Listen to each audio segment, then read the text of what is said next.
물건을 첫 배송을 시작하는 시간이 늦어지다 보니까 당연히 퇴근 시간은 늦어지는 거죠. 11시, 12시 뭐 그런 건 기본이고 명절 때 같은 데는 날을 새서도 합니다.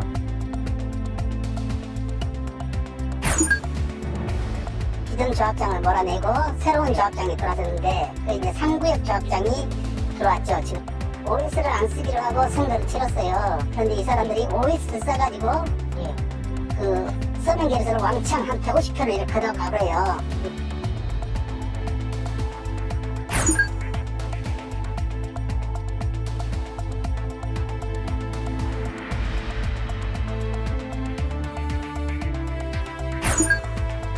기본적인 호칭이 이제 야 너 어이 같은 본말의 폭언 이제 일상적으로 계속 이제 피해를 입으신 거죠. 6월 달에는 해당 작업을 하는 도중에 관리자한테 이제 성희롱 발언을 들으시고 굉장히 수치심을 느꼈다고.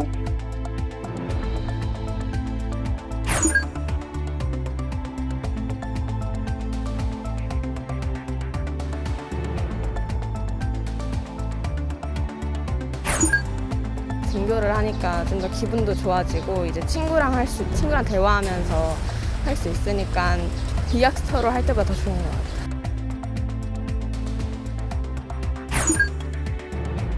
한미 관계를 강화를 하고 미국 중심의 회의체에 적극적으로 가담을 하면서 한중 관계를 관리하는 것이 계속해서 우리가 나아가야 할 방향이 아닌가.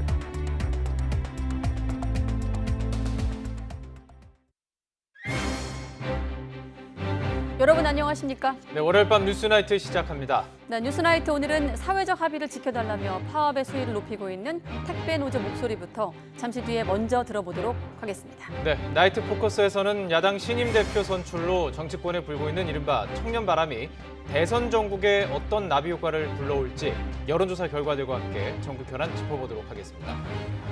네, 택배 노조가 합의 이행을 촉구하며 지난주부터 파업을 벌이고 있는 가운데 어제 또 택배 기사가 뇌출혈로 쓰러지는 일이 발생했습니다. 가족과 택배 노조는 심한 과로 때문이라면서 분류 인력 투입을 당장 하라고 주장하며 파업 투쟁 수위를 높이기로 했습니다.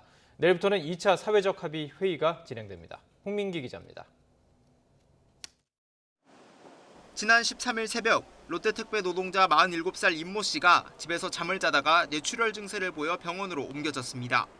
가족들은 지병 없이 건강했던 임 씨가 쓰러진 건 이른 아침부터 새벽까지 이어진 과로 때문이라고 주장하고 있습니다.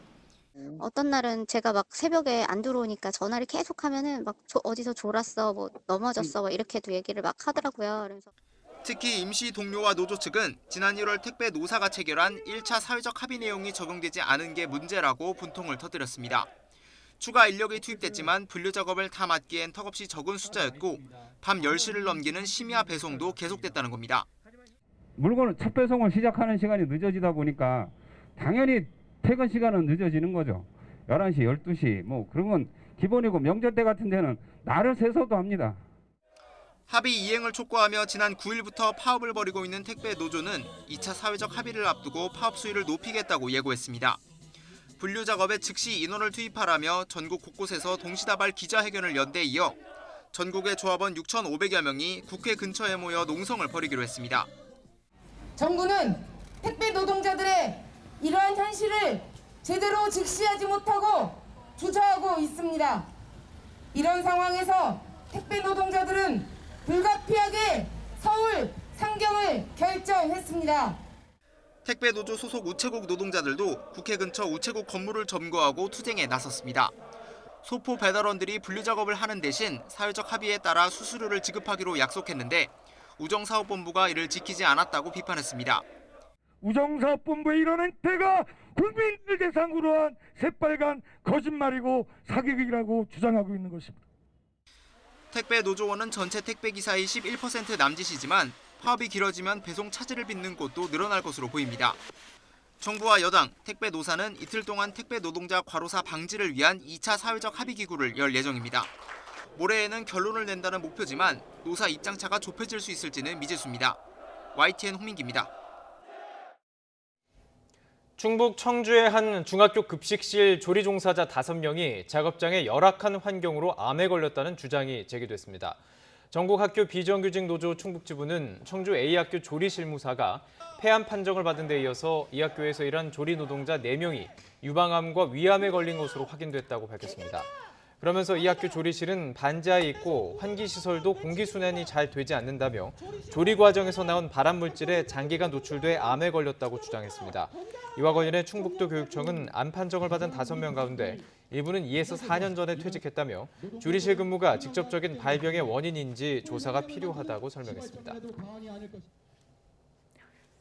자, 그런가 하면 경북 포항의 한 건설업체에서는 여성 노동자가 직장 내 괴롭힘 때문에 극단적인 선택을 했다는 주장이 나와 경찰이 수사에 착수했습니다. 남성이 대부분인 건설 현장에서 폭언은 물론 성희롱에 시달렸고 피해 사실을 알렸지만 적절한 조치가 이루어지지 않았다는 것입니다. 허성준 기자입니다. 살고 싶어서 현장에 나왔지만 너무 치욕스럽고 무시당해 살고 싶지 않다. 경북 포항의 한 여성 노동자가 극단적인 선택을 하기 전 마지막으로 남긴 글입니다. 48살 A씨가 자신의 집에서 스스로 목숨을 끊은 건 지난 10일 오후입니다. A씨는 지난 4월부터 포스코 하청업체에서 절단 작업을 할 때 불티를 막는 화재 감시원으로 일했습니다. 하지만 자재정리와 같은 부당한 업무 지시는 물론 남성 관리자들로부터 폭언과 성희롱에 시달렸다는 주장이 나왔습니다. 기본적인 호칭이 이제 야 너 어이 같은 반말에 폭언 이제 일상적으로 계속 이제 피해를 입으신 거죠. 6월 달에는 이제 해당 작업을 하는 도중에 관리자한테 성희롱 발언을 들으시고 굉장히 수치심을 느꼈다고. 노조 측은 A씨가 극단적인 선택을 하기 전 동료들에게 도움을 청했지만 적절한 조치가 이뤄지지 않은 것으로 보고 있습니다. 오히려 이런 사실을 안 가해자들이 A씨에게 2차 가해를 한 정황이 발견됐다고 덧붙였습니다. 해당 업체는 가해자로 지목된 이들이 일용직 직원이지만 도의적인 책임을 다하겠다며 유족들에게 공식 사과했습니다. 경찰은 회사 관계자를 상대로 A씨에 대한 괴롭힘이 있었는지 등 사실관계를 조사하고 있습니다. YTN 허성준입니다. 네, 공군 간부 성추행 피해 사건 수사에 나선 국방부 검찰단이 지난주 2명을 추가로 구속했지만 수사가 눈에 띄는 진척이 없습니다. 부실 수사와 관련해서 국방부는 공군 검찰에 대한 조사는 계속하겠다고 밝혔지만 아직 소환 조사도 없습니다. 김문경 기자가 보도합니다. 공군 간부 성추행 사건을 수사 중인 국방부 검찰단이 지난 주말 노모준이 등 2명을 직무유기 등의 혐의로 구속했습니다. 숨진 이중사의 상관으로 2차 가해 의혹을 받던 핵심 인물이었습니다. 하지만 부실 수사 의혹을 받는 공군 검찰은 아직 한 차례도 소환 조사를 받지 않았습니다. 공군 검찰은 군사경찰로부터 사건을 넘겨받은 지 55일 만인 지난달 31일 첫 가해자 조사를 진행했습니다. 이중사가 숨진 뒤로 이에 따라 피해자 조사는 한 차례도 이루어지지 않았고 20비행단 군 검찰의 상부인 공군 법무실도 의혹을 받기는 마찬가지입니다. 공군 검찰에 대한 수사가 주춤하는 상황이지만 국방부는 조사를 계속할 것이라고 밝혔습니다. 지금 현재 계속해서 지금 이루어질 것으로 보입니다. 사건이 발생한 20비행단 군사경찰의 부실 수사 의혹도 계속 조사 중이라는 말만 반복하고 있습니다. 조사본부가 지난 4일 이후 조사를 진행했지만 아직 혐의는 특정되지 않은 상황입니다. 군 안팎에선 업무 보고 과정의 위법 여부를 살피고 있는 국방부 감사와 맞물려 있어 수사도 더디게 진행되는 게 아니냐는 지적도 제기됩니다. 유족 측이 보고 체계 문제도 분명히 밝혀야 한다고 강조하고 있는 가운데 고 이중사의 부모가 내일 국방부 검찰단에 출석합니다. 첫 참고인 조사에서 유족 측은 2차 가해 정황은 물론 생전 이중사에 대한 직접 성추행 의혹 등에 대해 진술할 것으로 보여 수사가 탄력을 받을지 주목됩니다. YTN 김문경입니다. 광주 건물 붕괴 사고로 희생된 9명의 장례가 마무리됐습니다. 희생자 추모만큼 중요한 것이 바로 책임 규명일 텐데 경찰이 건물 붕괴 원인뿐만 아니라 조직폭력배 개입 여부 등 재개발 조합 전반으로 수사를 확대하고 있습니다. 김범원 기자의 보도입니다. 무너진 건물이 버스를 덮치면서 숨진 9명 가운데 나이가 제일 어린 고등학생 김모군. 해맑게 웃고 있는 영정 때문에 조문 개그 눈시울을 더 붉히게 했던 김군이 돌아올 수 없는 길을 떠났습니다.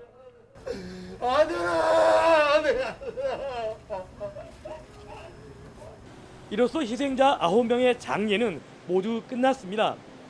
하지만 광주 동구청에 마련된 합동 분향소는 유족이 원할 때까지 놔두기로 했습니다.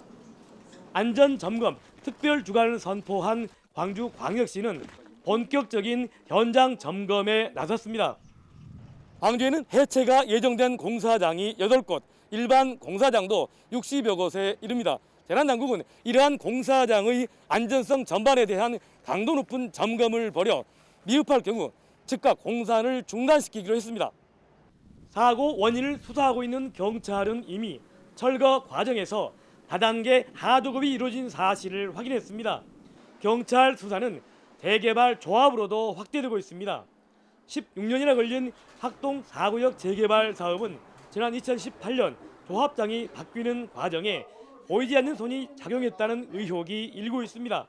기존 조합장을 몰아내고 새로운 조합장이 들어왔는데 그 이제 3구역 조합장이 들어왔죠. 지금 OS를 안 쓰기로 하고 선거를 치렀어요. 그런데 이 사람들이 OS를 써가지고 그 서명 계획서를 왕창 한 150편을 이렇게 가져가버려요.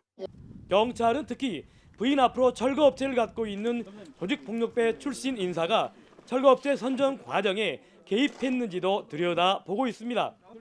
YTN 김범환입니다. 정부가 이번 광주 붕괴 사고를 계기로 전국 3만여 개 해체 공사 현장 가운데 위험도가 높은 140여 곳에 대해 2주간 집중 안전 점검도 벌입니다. 국토교통부는 건축물 대장과 해체 계획서상 GIS 정보를 통해 건축물의 높이, 도로와의 이격거리, 버스 정류장 인접 여부 등 정보를 분석한 뒤 위험도가 높은 현장을 추출했습니다. 안전점검은 국토부와 지방국토관리청, 국토안전관리원, 지자체 등 관계기관이 공동으로 참여해서 이날부터 30일까지 2주간에 걸쳐 진행할 예정입니다. 네, 그리고 이번 광주 붕괴 사고를 계기로 서울시가 해체 공사장에 감리자가 반드시 상주하도록 하는 등 철거 안전 관리를 강화하기로 했습니다. 공사장에 의무적으로 설치된 CCTV를 통해서 현장 상황을 한눈에 볼 수 있는 시스템도 구축할 계획입니다. 어떻게 바뀌는지 구수본 기자가 취재했습니다. 2년 전 서울 잠원동에서 철거 중이던 건물 외벽이 무너지면서 도로를 덮쳐 결혼 반지를 찾으러 가던 예비 신부가 목숨을 잃었습니다. 지난 4월에는 장위 19역에서 철거 공사 중이던 작업자가 매몰돼 숨지기도 했습니다.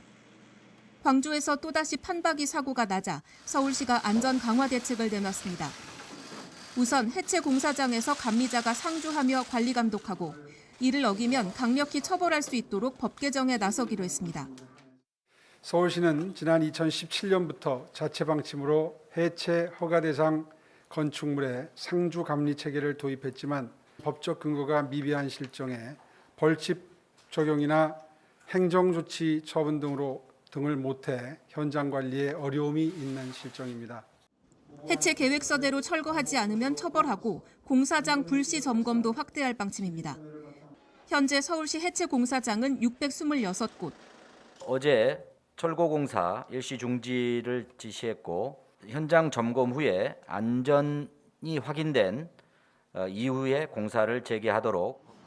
지자체가 해체 허가를 낼 때는 심의를 거쳐 버스 정류장이나 어린이 통학로 등에 대한 안전 확보 방안을 미리 세우도록 합니다. 이와 함께 불법 하도급 관련 단속도 강화하고 적발될 경우 자격증 명의 대여 등을 조사해 형사 고발할 계획입니다. 서울시는 민간 공사장에서 위험한 공정을 진행할 때 설치해야 하는 CCTV를 스마트폰으로 한눈에 확인할 수 있는 공공 시스템도 구축하기로 했습니다. YTN 구수본입니다. 고 조비오 신부의 명예를 훼손한 혐의로 1심에서 유죄가 선고된 전두환 씨 항소심 첫 재판이 열렸습니다.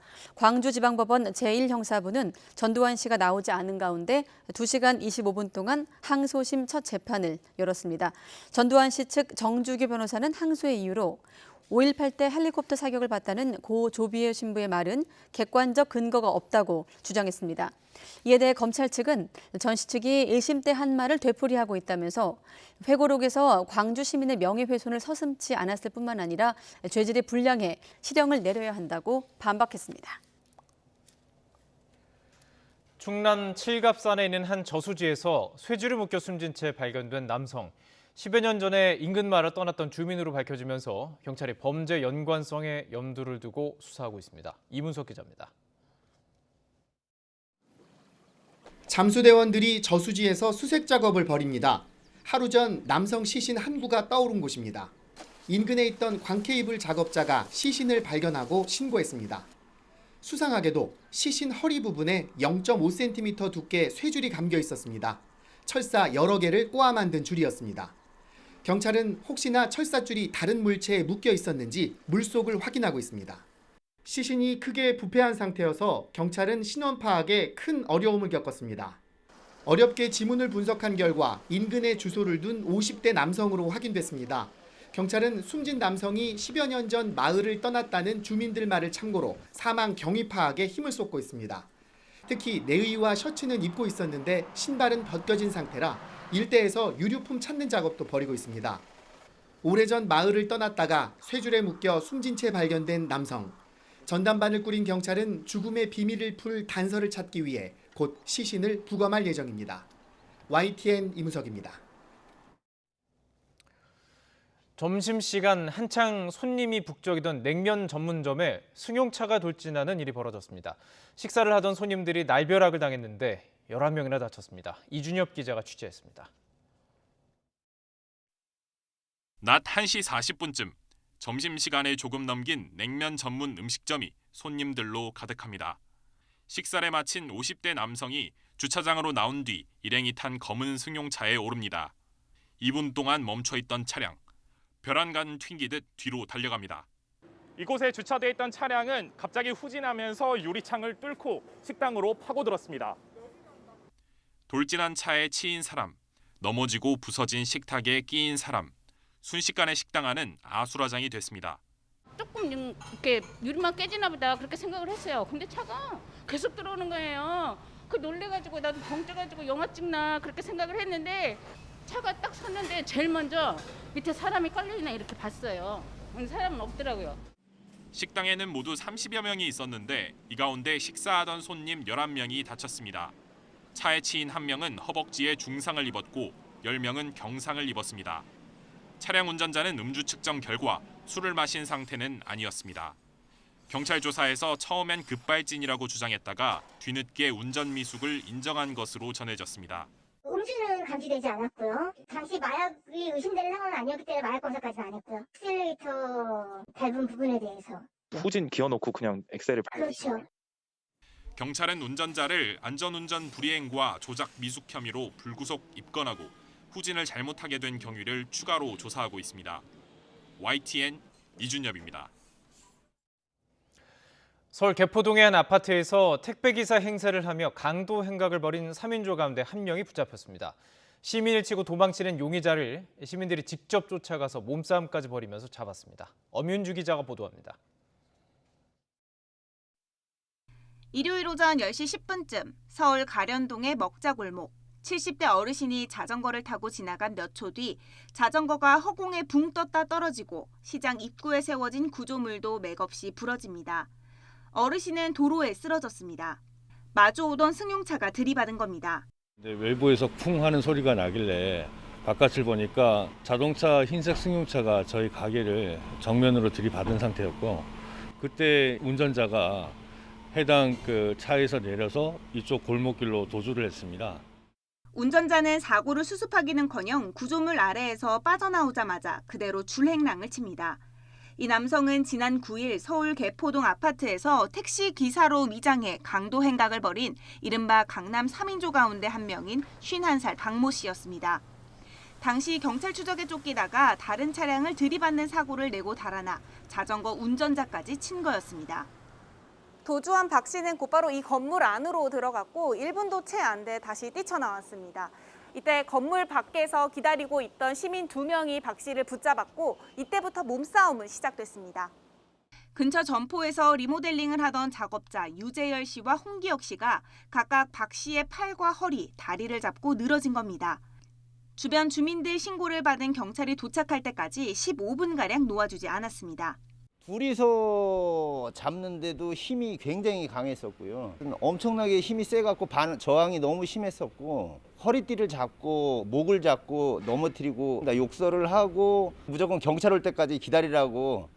출동한 경찰은 박 씨가 강도 용의자라는 걸 확인하고 긴급 체포했습니다. 경찰은 3인조가 범행 전후 탄차를 운전한 40대 남성도 인천 서부의 주거지에서 붙잡았습니다. 경찰 조사에서 박 씨는 묵묵부답으로 일관하고 있고 차량을 제공한 혐의를 받는 공범은 혐의를 전면 부인하는 것으로 알려졌습니다. 경찰은 붙잡은 2명에 대해 구속영장을 신청할 방침입니다. 또 CCTV 등을 분석해 나머지 일당 2명을 뒤쫓고 있습니다. YTN 엄윤주입니다.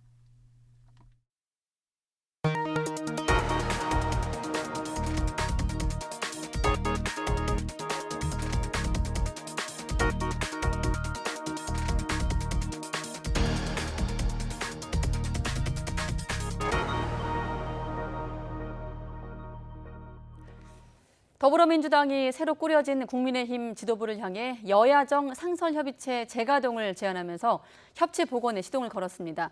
여기에 이 국민의힘 이준석 대표, 조만간 합의를 통해서 정례화하겠다면서 일단 긍정적인 답변을 내놨습니다. 물론 본격적인 대선 전국에 들어서는 만큼 쉽지 않을 거란 분석도 있습니다. 차정윤 기자가 취재했습니다. 문재인 정부 출범 초기 문 대통령과 여야 5당 원내대표들이 협치를 위해 추진한 여야정 상설협의체. 석 달 단위로 만나 현안을 매듭짓기로 했지만 지난 2018년 11월 첫 회의를 끝으로 4년째 멈춰 있습니다. 경제와 민생이 어렵고 또 남북관계를 비롯해서 국제 정세가 아주 급변하고 있는 그런 상황이기 때문에 협치를 바라는 그런 국민들의 기대가 매우 높습니다. 송영길 민주당 대표가 국민의힘 새 지도부 선출을 계기로 여야정 협의체 카드를 다시 꺼냈습니다. 국민의힘이 과거와 달리 합리적인 보수로 거듭나길 기대한다며 협력을 요청했습니다. 여야정 상설 협의체에 대해서도 국민의힘이 기존 입장과는 다른 전향적인 결정이 있을 걸로 기대됩니다. 이준석 대표께서 반대를 위한 반대, 적대적 공생이라는 구시대적 문법에 탈피해서 이준석 국민의힘 대표도 일단은 환영했습니다. 민주당의 정기회담 제안을 긍정적으로 평가한다며 이른 시일 안에 방식과 시기를 합의해 정례화하겠다고 화답했습니다. 형식이나 아니면은 뭐 주기라든지 이런 것들은 저희가 따로 논의를 하겠지만은 빠른 시일 내에 저희가 합의해서 정례화해서 국민들께 협치의 비전을 보이도록 하겠습니다. 만약에 여야정 협의체가 재가동된다면 우선 국민적 관심이 큰 부동산 정책과 백신 수급, 코로나 대응 방안이 다뤄질 가능성이 큽니다. 내년 대선을 앞두고 진영 공방이 격해질 수 있는 만큼 여야정 협의체 재가동까지 많은 난관이 예상됩니다. 여야가 어떻게 새로운 협치의 모습을 보여줄지도 양당 지도부의 또 다른 협상력 시험대가 됐습니다. YTN 차정훈입니다. 네, 국민의힘 새 지도부는 공식 일정 첫날부터 관행을 깨는 파격 행보를 이어가기도 했습니다. 당직 인선에 대해서 공개적인 문제제기가 나오는 등 불안한 시선도 존재했지만 전반적으로는 역동적인 변화가 반가운 기색입니다. 계속해서 이경국 기자입니다. 36살 젊은 당대표를 필두로 한 국민의힘 새 지도부의 행보는 시작부터 파격이었습니다. 국립서울현충원을 찾던 전임 지도부와 달리 서해 수호 희생장병의 묘역이 있는 대전 현충원을 찾아 희생과 헌신을 잊지 않겠다고 강조했습니다. 보훈 문제나 아니면 여러 사건 사고의 처리에 관해서는 적극적이지 못했던 면도 있습니다. 그래서 그런 부분을 상당히 반성하면서 이어서 향한 곳은 광주 건물 붕괴 사고 희생자들의 합동 분향소였습니다. 보수정당 대표로는 이례적으로 첫날 광주를 방문하며 호남 동행을 거듭 강조한 겁니다. 공유자전거 따릉이를 이용하는 이 대표는 주류 정치인에게 외면받았던 논제들을 선점할 거라며 파격의 의미를 이렇게 설명했습니다. 사실 저희가 지금 행하는 파격이라고 하는 것들은 새로움을 넘어가지고 여의도의 새로운 표준이 되어야 합니다. 그 다양한 생각이 공존할 수 있는 그릇이 되어야 하고요. 변화에 대한 두려움보다는 새로움에 대한 기대가 우리의 언어가 되기를 바라면서 첫 최고위원 회의에서는 사전 협의를 거치지 않은 당직 인선에 대한 우려의 목소리도 나왔지만 최고회의에서 협의를 해야 되거나 또는 결정해야 될 많은 일들이 사전에 전부 다 공개가 되고 이미 발표가 된다면 최고회의가 사실은 형해화되고 새벽 5시부터 첫날에만 10여 개의 일정을 폭풍 소화하는 활력에 기분 좋은 긴장감을 나타내기도 했습니다. 새벽 3시부터 일어나서 우리 그 대표님과 함께 지도부가 그 대전과 광주를 찍고 지금 다시 여의도로 왔는데요. 사실 많이 피곤하네요. 이 대표는 당박 대선 주자들을 서둘러 불러 모아야 한다는 지적에는 의원총회 발언을 통해 빅텐트를 치겠다고 답했습니다. 청년 대표를 중심으로 닻을 올린 국민의힘 새 지도부. 일단 시작은 순조로워 보이지만 민심이 요구한 변화와 동시에 야권 전체의 화합을 이끌어야 한다는 숙제를 안고 있습니다. YTN 이경국입니다. 네, 이렇게 야당 청년 대표 바람이 대선까지 강타할 것인지 주목되고 있는 가운데 민주당에서도 청년 대선 기획단장이 거론되고 있습니다. 윤석열 전 검찰총장도 국민의힘에 기대를 표시하기도 했습니다. 황희경 기자입니다. 더불어민주당이 최고위원 회의에서 청년 최고위원의 발언 순서를 앞당겼습니다. 당 대표와 원내대표에 이어 세 번째 발언 기회를 청년에게 부여하며 쇄신 경쟁에 나선 겁니다. 이따금씩은 청년의 목소리를 먼저 듣는 최고위도 괜찮을 것 같습니다. 새로운 정치를 선보일 것으로 기대합니다. 이에 따른 개혁 경쟁은 불가피합니다. 민주당도 질 수 없습니다. 이번 주 안에 대선 기획단을 출범하기로 한 가운데 이동학 청년 최고위원을 단장 물망에도 올렸습니다. 국민의힘이 이른바 이준석 돌풍으로 세대교체 열망을 확인시킨 만큼 민주당도 젊고 파격적인 인물을 내세워야 한다는 목소리가 힘을 받고 있습니다. 젊은 바람의 영향인지 여권의 대선 주자 가운데 유일한 97세대인 박용진 의원의 지지율도 3위로 껑충 뛰어올랐습니다. 개파 정치, 줄 세우는 정치, 이른바 낡은 대세론 이런 것들로 한국 정치를 책임질 수 없고요. 대한민국 국민들이 바라는 변화를 보여줄 수 없다고 생각합니다. 자수성가형 정치인, 개파 없는 정치인 박용진이 국민의힘 이준석 대표는 최근 대선 출마 의지를 밝힌 하태경 의원을 돌풍선상에 올리며 여의도 정치권이 긴장할 것을 주문하기도 했습니다. 오세훈이 한번 그렇게 튀고 이준석이 한번 튀고 만약에 하태경 의원까지 그렇게 약간 튀는 분위기가 만들어질 수 있다면은 뭐 박용진 의원까지 포함해가지고요. 그렇다면 이게 2021년의 트렌드입니다. 국민의힘 입당을 저울질하고 있는 윤석열 전 검찰총장도 이준석 지도부 체제에 호감을 드러냈습니다. 윤 전 총장 대변인은 윤 전 총장이 큰 기대를 갖고 지켜보고 있다고 말했다면서 국민의힘이 어떻게 변할지 기대하고 있다고 전했습니다. 다만 입당에 대해선 결정된 게 없다며 함구했는데 이준석 대표는 8월 중에는 대선 버스에 올라타야 한다고 거듭 압박했습니다. 앞서 안철수 대표와도 따로 만난 사실이 확인되면서 국민의당과의 합당 논의도 탄력을 받을지 주목됩니다. 대선을 9달가량 앞두고 30대 제1야당 대표가 일으킨 세대 교체와 젊은 리더십 바람이 전체 대선 구도에 어떤 영향을 미칠지 정치권 안팎의 관심이 집중되고 있습니다. YTN 황혜경입니다. 천안함 함정이었던 최원일 예비역 대령에게 욕설과 막말을 한 서울 휘문고 교사 A씨에 대한 비난의 목소리가 커지고 있습니다. 청와대 국민청원 게시판에는 최 전 함장에게 욕을 한 휘문고 A 교사의 교사 자격증을 박탈해달라는 청원 글이 올라왔습니다. 고교생을 키우는 엄마라고 밝힌 청원자는 A 교사가 휘문고에서 파면돼야 할 뿐만 아니라 영원히 교단에 설 수 없어야 한다고 주장했습니다. A 교사는 지난 11일 SNS에 천안함이 무슨 벼슬이냐는 등 최 전 함장에 대해 원색적인 욕설과 막말을 하는 글을 올렸고 이후 논란이 일자 글을 삭제한 뒤 사과문을 게재하기도 했습니다.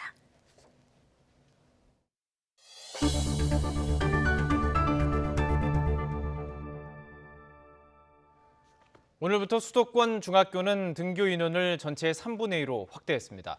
교육부는 이달 안에 2학기 전면 등교를 위한 방안을 발표할 예정입니다. 김종균 기자의 보도입니다. 수도권 중학교의 교문이 활짝 열렸습니다. 등교가 확대되면서 학생들이 바쁘게 교문에 들었습니다. 안녕. 어서 와. 학교 방역은 여전합니다. 한 줄로 줄줄이 건물에 들어서면 손 소독을 먼저 하고 체온도 측정합니다. 등교를 하니까 좀 더 기분도 좋아지고 이제 친구랑 대화하면서 할 수 있으니까 디학스터로 할 때보다 더 좋은 것 같아요. 앞서 정부는 중학교 밀집도 기준을 기존 3분의 1에서 3분의 2로 완화했습니다. 이에 따라 하루 2학년씩 중학교도 등교할 수 있게 됐습니다. 학교에 계신 선생님들, 또 학부모님들, 학생들 모두 다가 이제 협력을 해야죠. 이건 우리들 모두를 지키는 일이니까. 또 직업계 고등학교는 전교생이 매일 등교를 시작했습니다. 오전 오후반을 도입하기도 했습니다. 자격증 취득이나 실습 훈련을 위해 전면 등교가 꼭 필요하기 때문입니다. 교육부는 이달 안에 2학기 전면 등교를 위한 로드맵을 발표할 예정입니다. 다만 과밀학급 해소 방안이 마땅치 않아 고심 중인 것으로 알려졌습니다. YTN 김유길입니다. 교육부가 오전 오후반 도입 등 시도별 탄력적인 학사 운영 방안 우수 사례를 모아서 2학기 등교 확대에 더 많이 활용하고 공유할 수 있도록 조처하겠다고 밝혔습니다. 이는 2학기에 전면 등교를 하더라도 시차제 등교를 할 수 있다는 점을 내비친 것으로 풀이됩니다. 전면 등교를 위해 시급히 해결해야 할 과제로 떠오른 과밀학급 해소에 대해서는 이달 로드맵을 발표할 때 설명하겠다며 말을 아꼈습니다. 중학교 등교 확대에 학부모들은 대부분 환영하는 모습이지만 방역 우려도 남아 있습니다. 특히 학생들이 몰리는 점심시간에 방역 대책이 추가로 필요하다는 지적이 나오고 있습니다. 황보혜경 기자가 보도합니다. 생활 습관이 엉망이 된 중학교 2학년 아들을 보며 한숨 내쉬던 오성애 씨. 일주일 학교에 가면 2주 동안 안 가던 아이가 이제 3주 가운데 2주는 등교하게 되자 한결 마음이 놓입니다. 그 학업적인 측면이나 생활적인 측면에서 규칙적인 생활을 하려면 매일 등교하는 게 더 나은 것 같아요. 중학교 1학년과 3학년 두 아들을 둔 이영순 씨 역시 등교 확대가 무척 반갑습니다.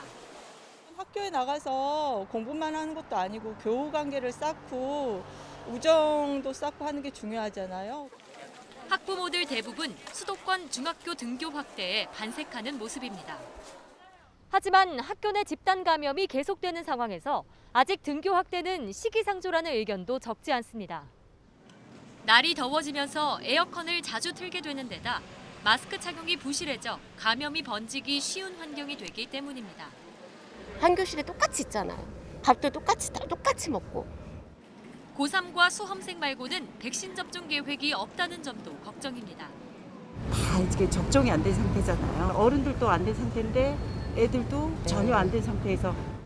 특히 2학기 전면 등교를 시행하기 위해 시차 급식제를 도입하면 오전 10시에 식사하는 경우도 생길 수 있다며 구체적 대책이 필요하다는 지적도 나옵니다. 어떤 근거에 의해서 그런 기준을 세웠는지 조금 더 세밀하고 자세한 그런 방역 지침을 내세워야 되고, 교육부는 학교 규모에 맞게 방역 인력을 추가로 투입하는 등 종합적인 방안을 마련하겠다고 밝혔습니다. 서울시 교육청은 집단 감염 방지를 위해 다음 달부터 고등학교 4곳과 특수학교 1곳에 신속 유전자 증폭 검사를 시범 도입한 뒤 점차 넓혀간다는 계획입니다. YTN 황보혜경입니다. 네, 30살 이하 군 장병에 대한 화이자 백신 접종이 이루어지고 있는 가운데 국군 대구병원에서 장병 6명한테 백신이 아닌 식염수를 접종했다는 폭로가 나왔습니다. 그런데 군에선 누가 식염수를 맞았는지, 누가 백신을 맞았는지 구분할 수 없는 상황이라면서 실수를 인정했습니다. 박석영 기자가 취재했습니다. 201 신속대응여단에서 복무 중이라는 한 장병이 SNS에 제보한 글입니다. 지난 10일 국군 대구병원에서 실시한 단체 백신 접종에서 일부 장병이 식염수만 담긴 맹물 백신을 맞았다는 내용입니다. 국군 의무사령부는 이런 사실을 인정하며 장병 6명이 백신 원액이 소량만 포함된 주사를 맞았다고 밝혔습니다. 화이자 백신은 원액과 식염수를 섞어 투약하는 방식으로 접종이 이루어지는데 접종 후 백신 잔량만 남은 병을 새 병으로 착각해 식염수를 계속 넣어 사용한 것으로 알려졌습니다. 무엇보다 더 큰 문제는 누가 식염수를 맞았고 누가 백신을 맞았는지 구분조차 되지 않는 상태라는 겁니다. 군 의무사령부는 식염수 주사를 맞은 6명을 특정할 수 없어서 같은 시간대에 접종한 21명을 접종 실수 추정 인원으로 분류했다고 설명했습니다. 21명 가운데 희망자 10명이 재접종을 완료했고 군 의무사령부는 7일 동안 하루 3차례씩 건강 상태를 확인하고 있습니다. 중복 접종 가능성도 있는 건데 아직 특이 증상을 보이는 인원은 없는 것으로 전해졌습니다. 물론 부작용 없이 지나갈 수도 있습니다. 하지만 백신 접종이라는 민감한 사안에 대해 실수가 있었고 사과나 조치도 부족했다는 증언이 나오는 만큼 군이 비판을 피하긴 어려워 보입니다. YTN 박서경입니다. 네.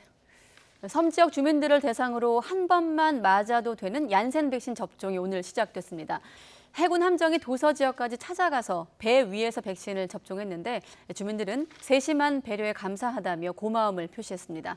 이동우 기자가 보도합니다. 병원과 의료기관이 없는 전라남도 도서 지역 주민들에게 해군 고속단정이 다가갑니다. 한 번만 맞아도 코로나19 예방 효과가 완성되는 얀센 백신을 접종하기 위해 이들을 해군 함정으로 실어 나르려는 것입니다. 너무 좋죠. 지금은 이제 코로나 백신도 지금 보여가지고 신청하면 몇 개월을 걸려야 되는데 지금 정부에서 군하고 이렇게 해서 해군에서 저희한테 이렇게 엄청 큰 도움이 됐죠. 바닷길을 15분 달려 목적지인 한산도함에 도착한 주민들은 사다리를 타고 경납고에 설치된 접종센터로 이동합니다. 접종 전에는 체온과 혈압을 검사하고 문진표를 작성합니다. 생전 처음 경험하는 함정 위 백신 접종에 잠시 긴장감이 흐르기도 했지만 의료진의 세심한 배려에 이내 안도합니다. 지금 토다보면 엄청 바쁘거든요. 근데 그 시간을 엄청 단축해 주셔서 감사할 따름입니다. 해군 함정과 의료진의 지원으로 접근성이 크게 떨어지는 전라남도 도서 지역 주민들을 대상으로 한 함상 예방 접종은 오는 30일까지 계속됩니다. 한산도함은 질병청, 전남도청과 협조하여 도서 지역 주민들이 안전하게 백신을 접종받을 수 있도록 최선을 다하겠습니다.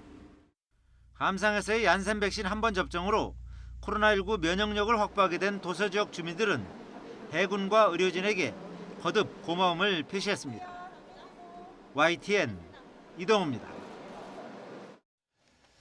막을 내린 G7 정상회의는 중국을 견제하기 위한 공동전선에 초점이 맞춰졌습니다. 이 과정에서 우리 정부의 정책도 새로운 시험대에 올려질 것으로 보입니다. 이교준 기자의 보도입니다. 청와대는 이번 G7 정상회의 참여로 선도 선진국으로서 국제적 위상이 높아졌다고 평가합니다. 특히 글로벌 백신 허브 국가로서의 입지를 다지는 등 방역과 기후변화 등에 기여했다고 강조합니다. 국격이 높아진 만큼 책임과 의무도 커졌습니다. 특히 G7 정상들이 개발도상국에 대한 대규모 인프라 투자 추진에 합의한 점이 주목됩니다. 이는 사실상 중국이 추진해온 글로벌 경제협력 전략 1대1로를 견제하기 위한 것입니다. I propose that we have a democratic alternative to the Belt and Road Initiative, the Build Back Better, and they've agreed to that. 백악관은 이와 관련해 G7 회원국뿐만 아니라 마음이 맞는 파트너국들과도 협력해 자금을 조성하겠다고 밝혔습니다. 사실상 우리나라를 비롯한 G7 정상회의 초청국들의 역할 분담을 주문할 것임을 예고하고 있습니다. 더 나은 세계 재건 프로젝트는 미국 주도의 4개국 협의체 쿼드에 이어 우리 정부의 전략적 대응을 요구하고 있다는 지적입니다. 한미 관계를 강화를 하고 미국 중심의 회의체에 적극적으로 가담을 하면서 한중 관계를 관리하는 것이 계속해서 우리가 나아가야 할 방향이 아닌가. 더욱이 미중 갈등 전선이 반도체 공급망 재구축에서 코로나19 백신과 기후변화, 나아가 군사 분야까지 전방위 확산할 조짐을 보이고 있어 동참 압박은 갈수록 커질 것으로 보입니다. YTN 이교준입니다. 한일 정상회담이 불발로 끝난 데 대해서 일본 정부는 일방적으로 취소한 사실이 없다며 되려 한국에 항의했습니다. 불과 몇 년 전에는 정상 간 대화에 조건을 붙여서는 안 된다더니 이제는 한국이 먼저 해법을 가져오지 않으면 대화에 나서지 않겠다는 식입니다. 도쿄에서 이경화 특파원입니다. 隣国の首脳が会うのに前提をですねつけるべきじゃないこういうふうに考えています。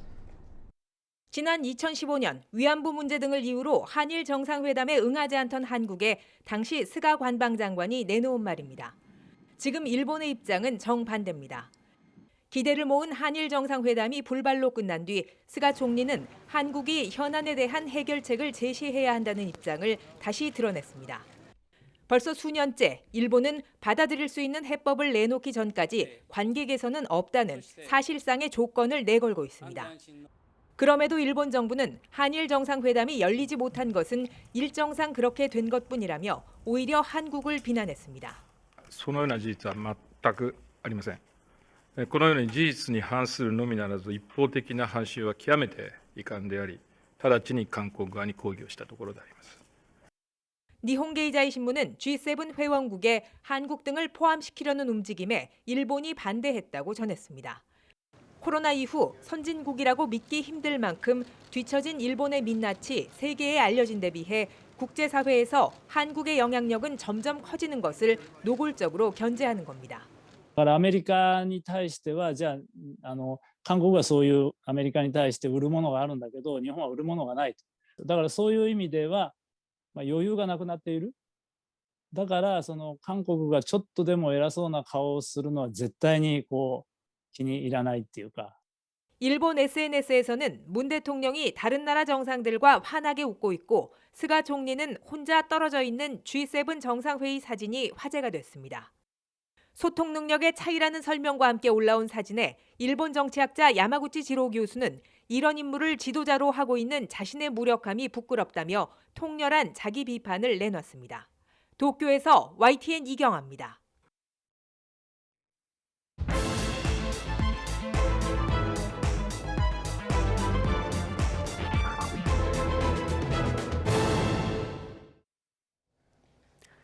네, 지난주 이른바 샐러드볼 정치를 화두로 던진 야당 신임 대표 취임으로 정가는 다소 상기돼 있었습니다. 나이트 포커스 오늘은 대선 후보 적합도 여론조사 결과 분석과 함께 정가 이슈들 모아서 정리해 보도록 하겠습니다. 최진봉 성공회대 교수, 또 이종근 시사평론가 두 분과 함께하겠습니다. 안녕하십니까? 안녕하십니까? 네, 안녕하십니까? 자, 제1야당 대표가 바뀌고 나서 좀 어수선해 보이기도 하고 좀 좋은 의미로 환기도 된 것 같고 그렇습니다. 오늘은 여론조사 결과를 좀 놓고 두 분과 함께 해석을 해보도록 하겠습니다. 먼저 대선 후보 적합도 한번 보여주시죠. 자, 이번 결과만 놓고 봤을 때 어떻습니까? 10%포인트 좀 넘게 차이가 나는데 양강 구도가 좀 변화가 생긴 건가요? 전체적으로는 변화가 생겨 보이지 않습니다. 사실은 이게 어느 기관인지 왜냐하면 그 기관이 그 전에는 어떻게 나왔는지 이걸 비교를 해야 되는데 네네. 제가 알기에는 이제 피에나 또 피플 넥서스 리서치가 정기적으로 계속 해온 것 같지는 않아요. 그래서 이 기관이 이 전 거와 비교하는 어떤 데이터가 없어서 네. 특별히 지금 이것이 어떻다라고 말씀을 드릴 수는 없지만 그래도 조심스럽게 나온 결과만 말씀을 드릴 때 네. 일단 윤석열, 이재명 이 두 양강 구도는 크게 변하지 않은 것 같습니다. 4개 기관이 함께하는 이 엠브레인이라든지 등 4개 기관이 함께하는 그 여론조사는 줄곧 이재명 지사가 좀 앞서는 그런 결과를 보여왔는데 네. 지금 이것은 어쨌든 윤석열 지사가 조금 더 많이 벌어진 듯한 느낌이고요. 이낙연 지사가 단단히 그러니까 이 두 단위가 아닌 그런 결과도 있습니다만 여기서는 12%입니다. 전체적으로는 크게 벗어나지 않는데 중요한 건 앞으로 이제 누가 더 포함되느냐 이게 지금 지켜봐야 될 것 같아요. 이쪽 야권에서는 하태경 의원이 지금 출마를 선언하고 본격적으로 좀 시동을 걸고 있습니다. 이게 왜 중요하냐 하면 일단 변화의 흐름을 누가 타느냐예요. 그러니까 지금 이준석 당대표는 스스로 못 나오잖아요. 36세라는 그 헌법상 네. 40세 이상이어야 되니까. 대선 주자로. 그런데 예. 이석열의 그러니까 이준석의 바람을 누가 타느냐가 지금 후보로서 중요하거든요. 현재로서는 누가 탄다고 할 수 없지만 앞으로 국민의힘에서 예를 들어서 뭐 하태경 의원이라든지 이런 의원들이 훨씬 더 많이 이렇게 그 탈수 있을 때 예. 변화가 보이고요. 좀 이따 말씀드리겠지만 도리어 민주당 쪽에서 이준석 바람을 타는 어떤 흐름이 지금 보이고 있거든요. 그러니까 지금의 기존에 있는 어떤 그런 그 정치인들 후보들이 좀 식상하다, 너무 고착화돼 있다 이런 느낌들을 유권자가 받을 때 과연 제3의 후보가 누가 될 것이냐, 이념적인 어떤 흐름도 아니고 친문이냐 반문이냐도 아니고 네. 전혀 다른 어떤 그런 결과를 또 이준석 당대표처럼 낳을 수도 있다라는 생각입니다. 그 이준석 바람이 여당이 탈 수도 있다. 네, 이런 그렇습니다. 해석을 하시는 예. 흥미로운 또 해석이었고 잠시 뒤에 누가 들어올 것인가 다시 한번 여쭤보기로 하고 교수님은 이 결과 어떻게 보십니까? 그러니까 일단 이준석 대표가 이제 당선이 됐고 그리고 이제 경선 과정에서 어쨌든 쇄신 그리고 세대 교체라고 하는 부분들이 전체적으로 프레임을 지배했다고 볼 수 있죠. 네. 그 영향을 받았다고 저는 봐요. 어쨌든 지금 이제 야권에서 가장 유력한 후보로 지목되고 있는 윤석열 총장에게 그 영향력이 같다라고 보여지거든요. 국민의힘의 변화에 대한 기대감, 또 국민의힘이 새로운 당대표가 쇄신과 그다음에 세대 교체라고 하는 이미지를 가지고 당대표가 됐으니까 네. 그 영향력이 결국은 윤석열 지금 전 총장에게 일정 부분 영향을 미쳤다고 저는 보여집니다. 그리고 물론 아까 평론가님도 얘기하셨지만 기본적으로 이게 정치판 전체에 영향을 미치는 부분이 있어요, 분명히. 그래서 이건 국민의힘 하나의 문제뿐만 아니라 정치판 전체의 인적 쇄신이라고 하는 부분, 이런 부분들의 새로운 바람이 불고 있는 것은 다른 후보에게 영향을 미칠 수 있다. 다만 윤석열 전 총장과 이재명 지사의 차이가 약간 벌어진 것은 결국 이준석 컨벤션 효과가 윤석열 전 총장의 지지를 끌어올리는 역할을 했다. 이렇게 볼 수 있을 것 같습니다. 네, 앞서 평론가님께서 아마 박용진 의원 얘기를 하고 싶었던 것 같은데 범여권 차기 대선 후보 적합도도 한번 결과를 보여주시죠.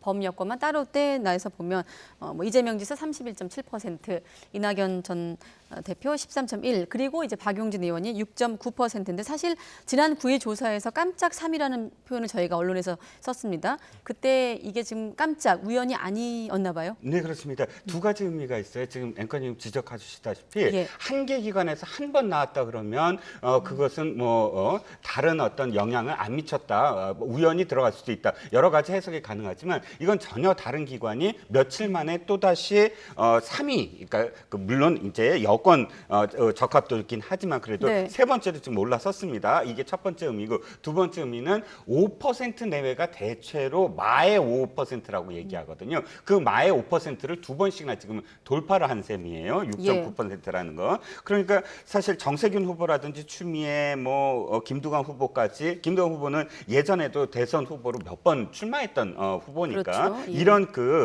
중진들이고 또 굉장히 오랫동안 정치를 했던 분들을 제치고 지금 박용진 의원이 6.9%를 차지하고 있잖아요. 네. 저는 이준석 당대표의 바람을 가장 많이 탔다라고 할 수 있는 게 박용진 지금 의원이야말로 사실은 민주당에서 굉장히 아웃사이더예요. 처음부터 민노당 출신이고 진보신당 출신이고 그 혼자서 사실 이 대통합 민주신당, 아까 민주통합당에 들어와서 사실 그 굉장히 어려운 어떤 상황이었어요. 당직자이지만 좀 왕따 같은 어떤 분위기였거든요. 민노당에서 혼자 와갖고 예. 스스로 이제 당직자 생활을 했던 것. 그런데 지금 국회의원이 돼서도 사실은 홀로 목소리를 내는 적이 참 많았어요. 그런데도 불구하고 지금 3위로 올라섰다, 또는 지금 유권자들이 갑작스럽게 주목을 한다. 이거는 충분히 새로운 바람, 좀 이렇게 탈이념적이고 그 지역적이고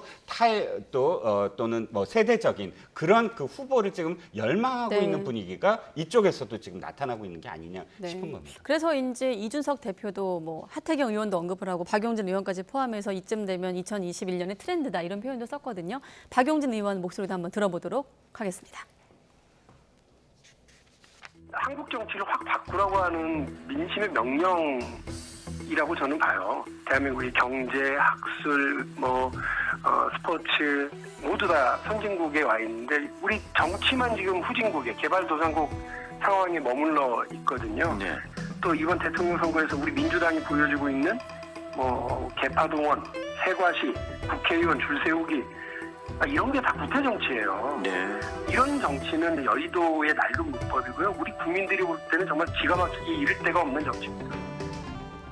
네, 박용진 의원의 약진 어떻게 좀 해석하십니까? 그러니까 광진 의원의 약진도 결국은 세대 교체라고 하는 전체적인 현세의 분위기를 일정 부분 반영했다고 저는 보여요. 그러니까 물론 오차범위이긴 하지만 오차범위 내에 있긴 하지만 정세균 후보를 누르고서 어쨌든 3위를 했다고 하는 것은 네. 이준석 돌풍이 불었던 그 전체적인 정치권에 불고 있는 세대 교체라고 하는 큰 그림이 결국 박용진 의원이 상승하는 지지율이 상승하는 요인으로 작용했다고 볼 수 없는 거죠.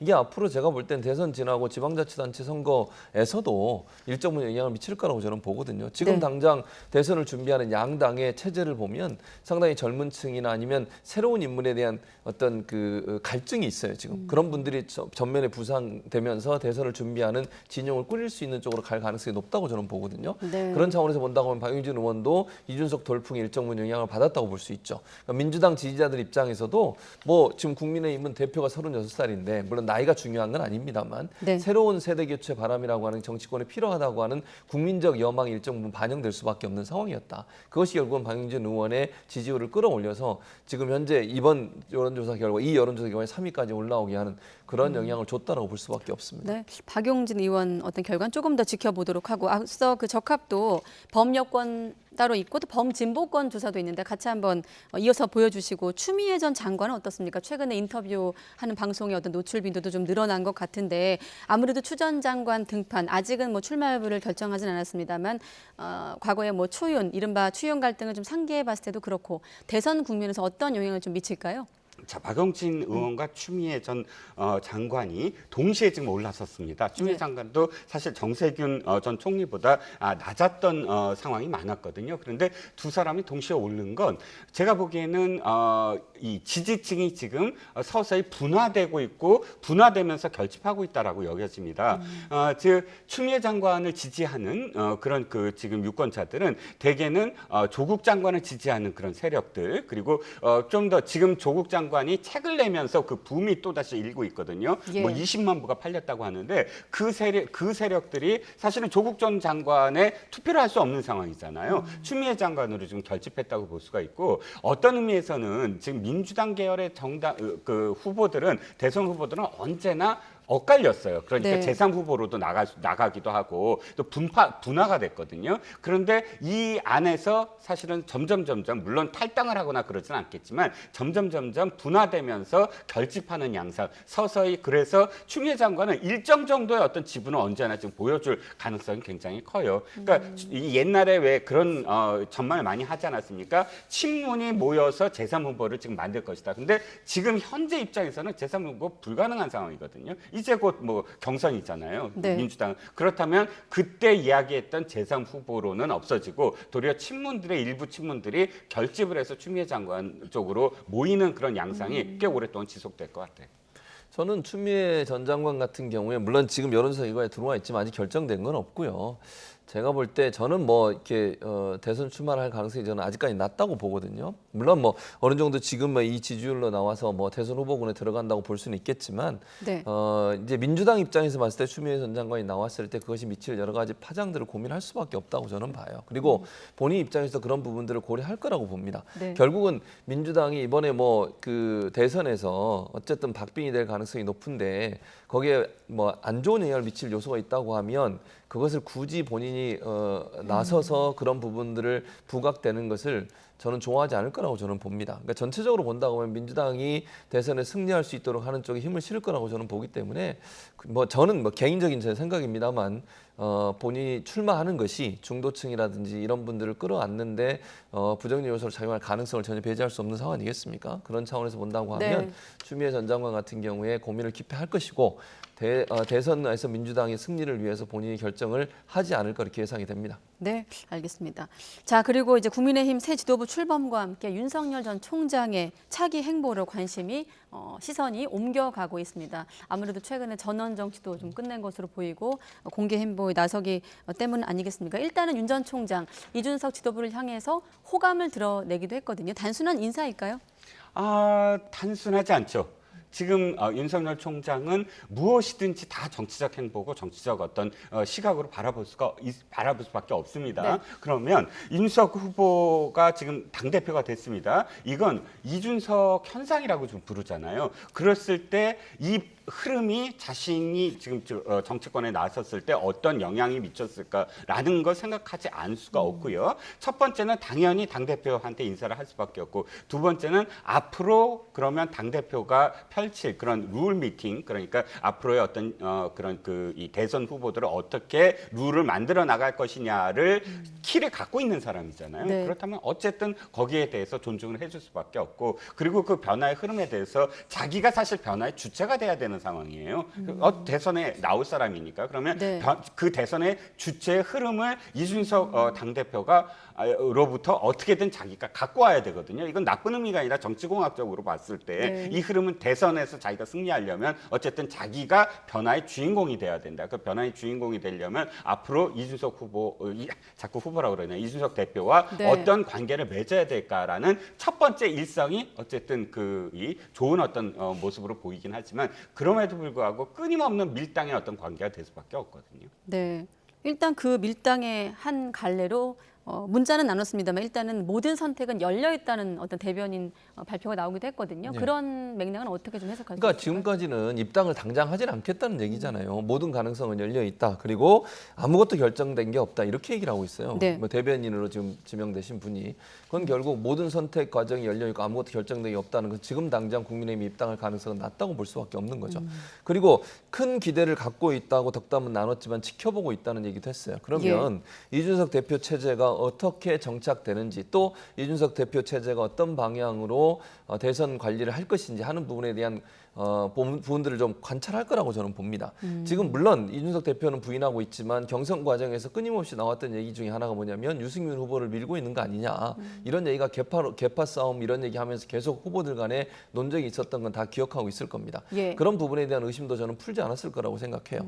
무슨 말씀이냐면 대선 과정에서 이준석 대표 체제가 공정하게 그다음에 모든 사람이 동일한 어떤 기준을 가지고 대응할 수 있도록 할 것이냐 하는 부분에 대해서 일정 부분 좀 시간을 두고서 지켜보지 않을까. 또 하나는 이준석 대표가 이제 진영을 꾸릴 거 아니겠습니까? 사무총장, 정책위 의장, 그리고 뭐 이제 사무처 일하는 분들뿐만 아니라 대표 체제를 함께할 사람들을 꾸릴 텐데 거기에 어떤 인물이 들어가느냐도 눈여겨볼 거라고 저는 봅니다. 그래서 본인이 어떤 시점에서 들어가는 것이 가장 적합할까?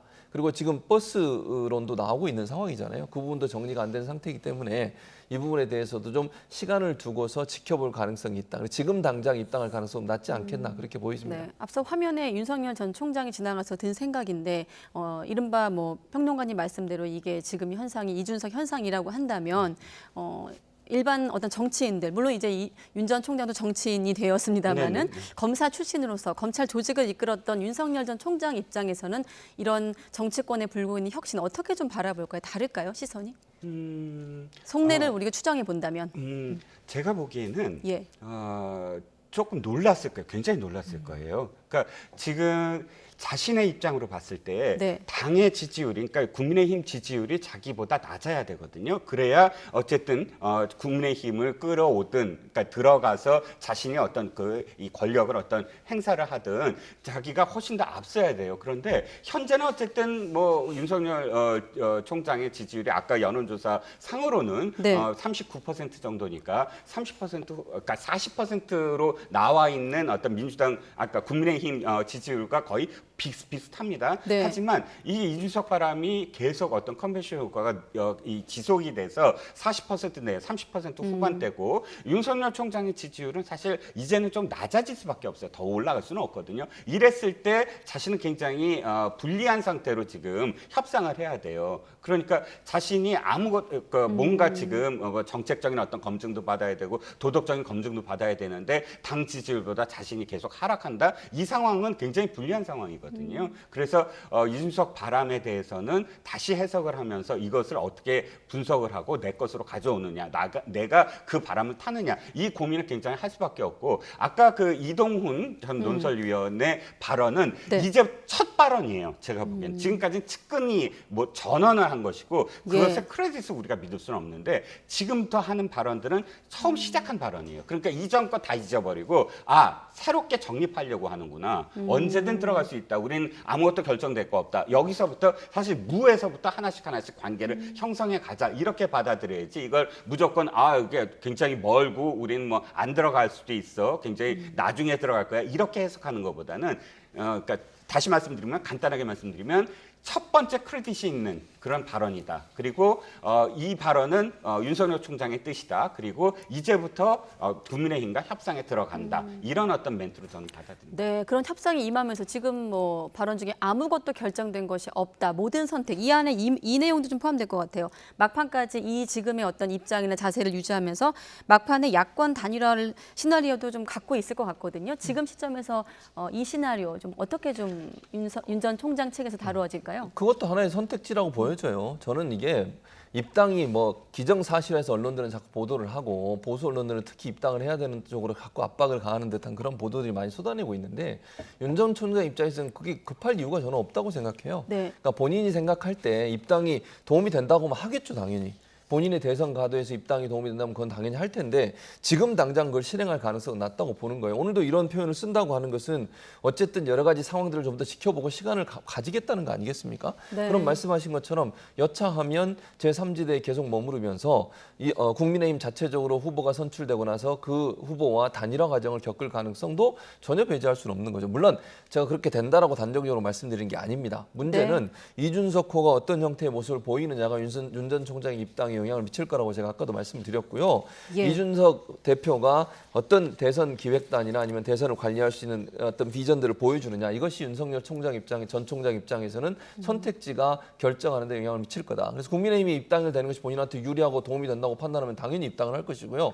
반대로 얘기해서 그것이 본인한테 마이너스로 작용한다고 하면 차라리 제3대에 머물러 있다가 나중에 단일화, 지난번에 서울시장 선거처럼요, 재보선처럼 그런 방법도 하나의 선택지가 될 수 있죠. 그래서 그 모든 가능성을 아마 두고서 지금도 여러 가지 상황들을 관망하고 있는 게 아닌가, 이렇게 생각이 된다 말씀드릴 수 있을 것 같습니다. 방금 전 지나갔고 지금 자막에도 있습니다만, 말 나온 김에 간단히 여쭤보면 윤석열 전 총장 측의 공보팀 이동훈, 이상농, 이른바 투톱 진영인데 이 부분은 좀 어떻게 평가하십니까? 짧게. 일단 뭐 두 분 다 사실은 이제 그 보수 언론의 출신들 아니겠습니까? 그러니까 명확하게 본인은 보수 지향적인 정치를 하겠다고 하는 것을 보여준다고 저는 봐요. 그래서 물론 저분들이 이제 기자 출신이기 때문에 대언론 관계에서 지금까지 메시지 관리가 제대로 안 되고 있었다는 비판도 있었고, 전원으로 얘기하다 보니까 A라는 사람과 B라는 사람이 말하는 내용이 달라지면서 본인의 입장이 뭐냐 하는 그런 이제 논란도 있었지 않습니까? 그래서 아마 기자를 했던 분들, 그것도 보수지에서 기자를 했던 분들을 선택한 것은 아마 이제 명확하게 본인이 보수 정당 쪽에 가까운 정치를 하겠다는 것을 보여주는 것 같고, 두 번째는 메시지 관리를 제대로 잘 할 수 있는 사람을 기자로 선택한 것 같고, 그래서 아마 언론인 출신을 대변인으로 추가 내정한 게 아닌가 이렇게 보여집니다. 홍보 담당관으로 있는 그 이상록 기자는 사실 뭐 동아일보 출신이긴 하지만 현 정부의 국민권익위의 홍보 담당관이거든요. 경력이 좀 이색적이긴 해요. 네네. 그러니까 홍보 담당관이라는 것이 어쨌든 언론을 상대로 해서 언론이 갑이고 을이에요. 그래서 을로서 언론의 프레스 릴리스를 한 그런 전문적인 어떤 직업이거든요. 그렇기 때문에 이 지금 아마도 파트가 좀 갈릴 거예요. 이동훈 전 논설위원은 언론들에 대해서 대언론 메시지를 그런 그 실질적으로 메신저 역할을 한다고 한다면 이상록 전 홍보 담당관은 실제로 언론들을 상대해 봤기 때문에 SNS 메시지라든지 혹은 뭐 커뮤니티라든지 여러 이 파생되는 어떤 그런 이 언론 매체들을 관리하는 그런 투탑에 서로 좀 역할이 좀 분담돼 있는 게 아닌가 싶습니다. 네, 알겠습니다. 아무튼 뭐 국민의힘과 윤 전 총장 측, 또 이준석 대표와 윤 전 총장 측의 이른바 밀당 어떻게 전개될지 좀 함께 지켜보기로 하고, 이번엔 야당 신임 대표의 첫 일정을 한번 둘러보도록 하겠습니다. 예고가 됐습니다만 일단 대전 현충원으로 갔거든요. 현장에서 나온 오간 대화를 좀 들어보도록 하겠습니다.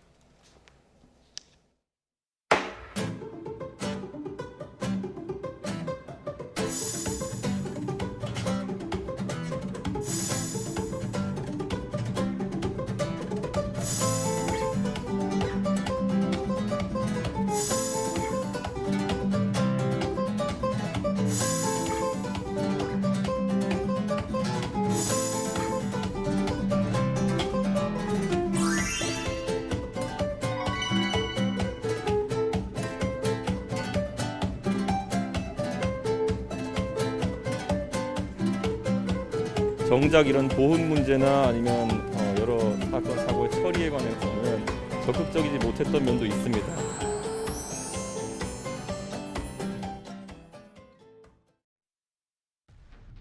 그래서 저희가 늘 상처를 많이 받았는데 앞으로 상처를 더 받지 않았으면 좋겠다라고 그 말을 꼭 좀 전해달라고 했거든요. 그래서 제가 아침부터 만나 뵙고 싶어서 여기 왔습니다. 꼭 그렇게 하겠습니다.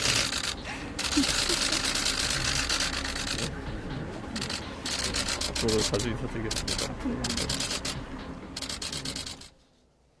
네, 아무래도 좀 이준석 대표이기 때문에 눈물이 조금 상대적으로 낯설어 보이기도 합니다만 일단 경선 과정에서 보였던 눈물을 다시 보이기도 했습니다.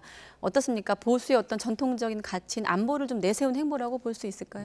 오늘 두 가지를 깼어요. 행보를. 하나는 되게 아까 지금 동영상에서 다 보셨겠지만 현충원을 가되 동작구에 있는 현충원을 갔어요. 네. 동작구에 있는 현충원에 보통은 당대표 선거에서 당대표들이 보여주는 행보들이 그래서 돌아와서 아침 일찍 갔다가 돌아와서 최고위원회를 엽니다. 그런데 오늘 이준석 대표의 행보는 거의 살인적이었어요. 새벽 3시부터 시작을 해서 거의 오후 3시 정도에 끝났거든요. 어디를 갔느냐? 대전 현충원으로 갔습니다. 이유는 서울 동작구 현충원에는 사실 전직 대통령 무덤들도 있어요. 그래서 어떤 당대표들은 전직 대통령 무덤을 이렇게 그 묘소를 다 순례하는 그런 행보도 하거든요. 그런데 대전에 간 이유, 즉 사회교전의 그 장병들 또는 그러니까 천안함 46명의 장병들 이런 실질적으로 현재 최근에 벌어졌던 그런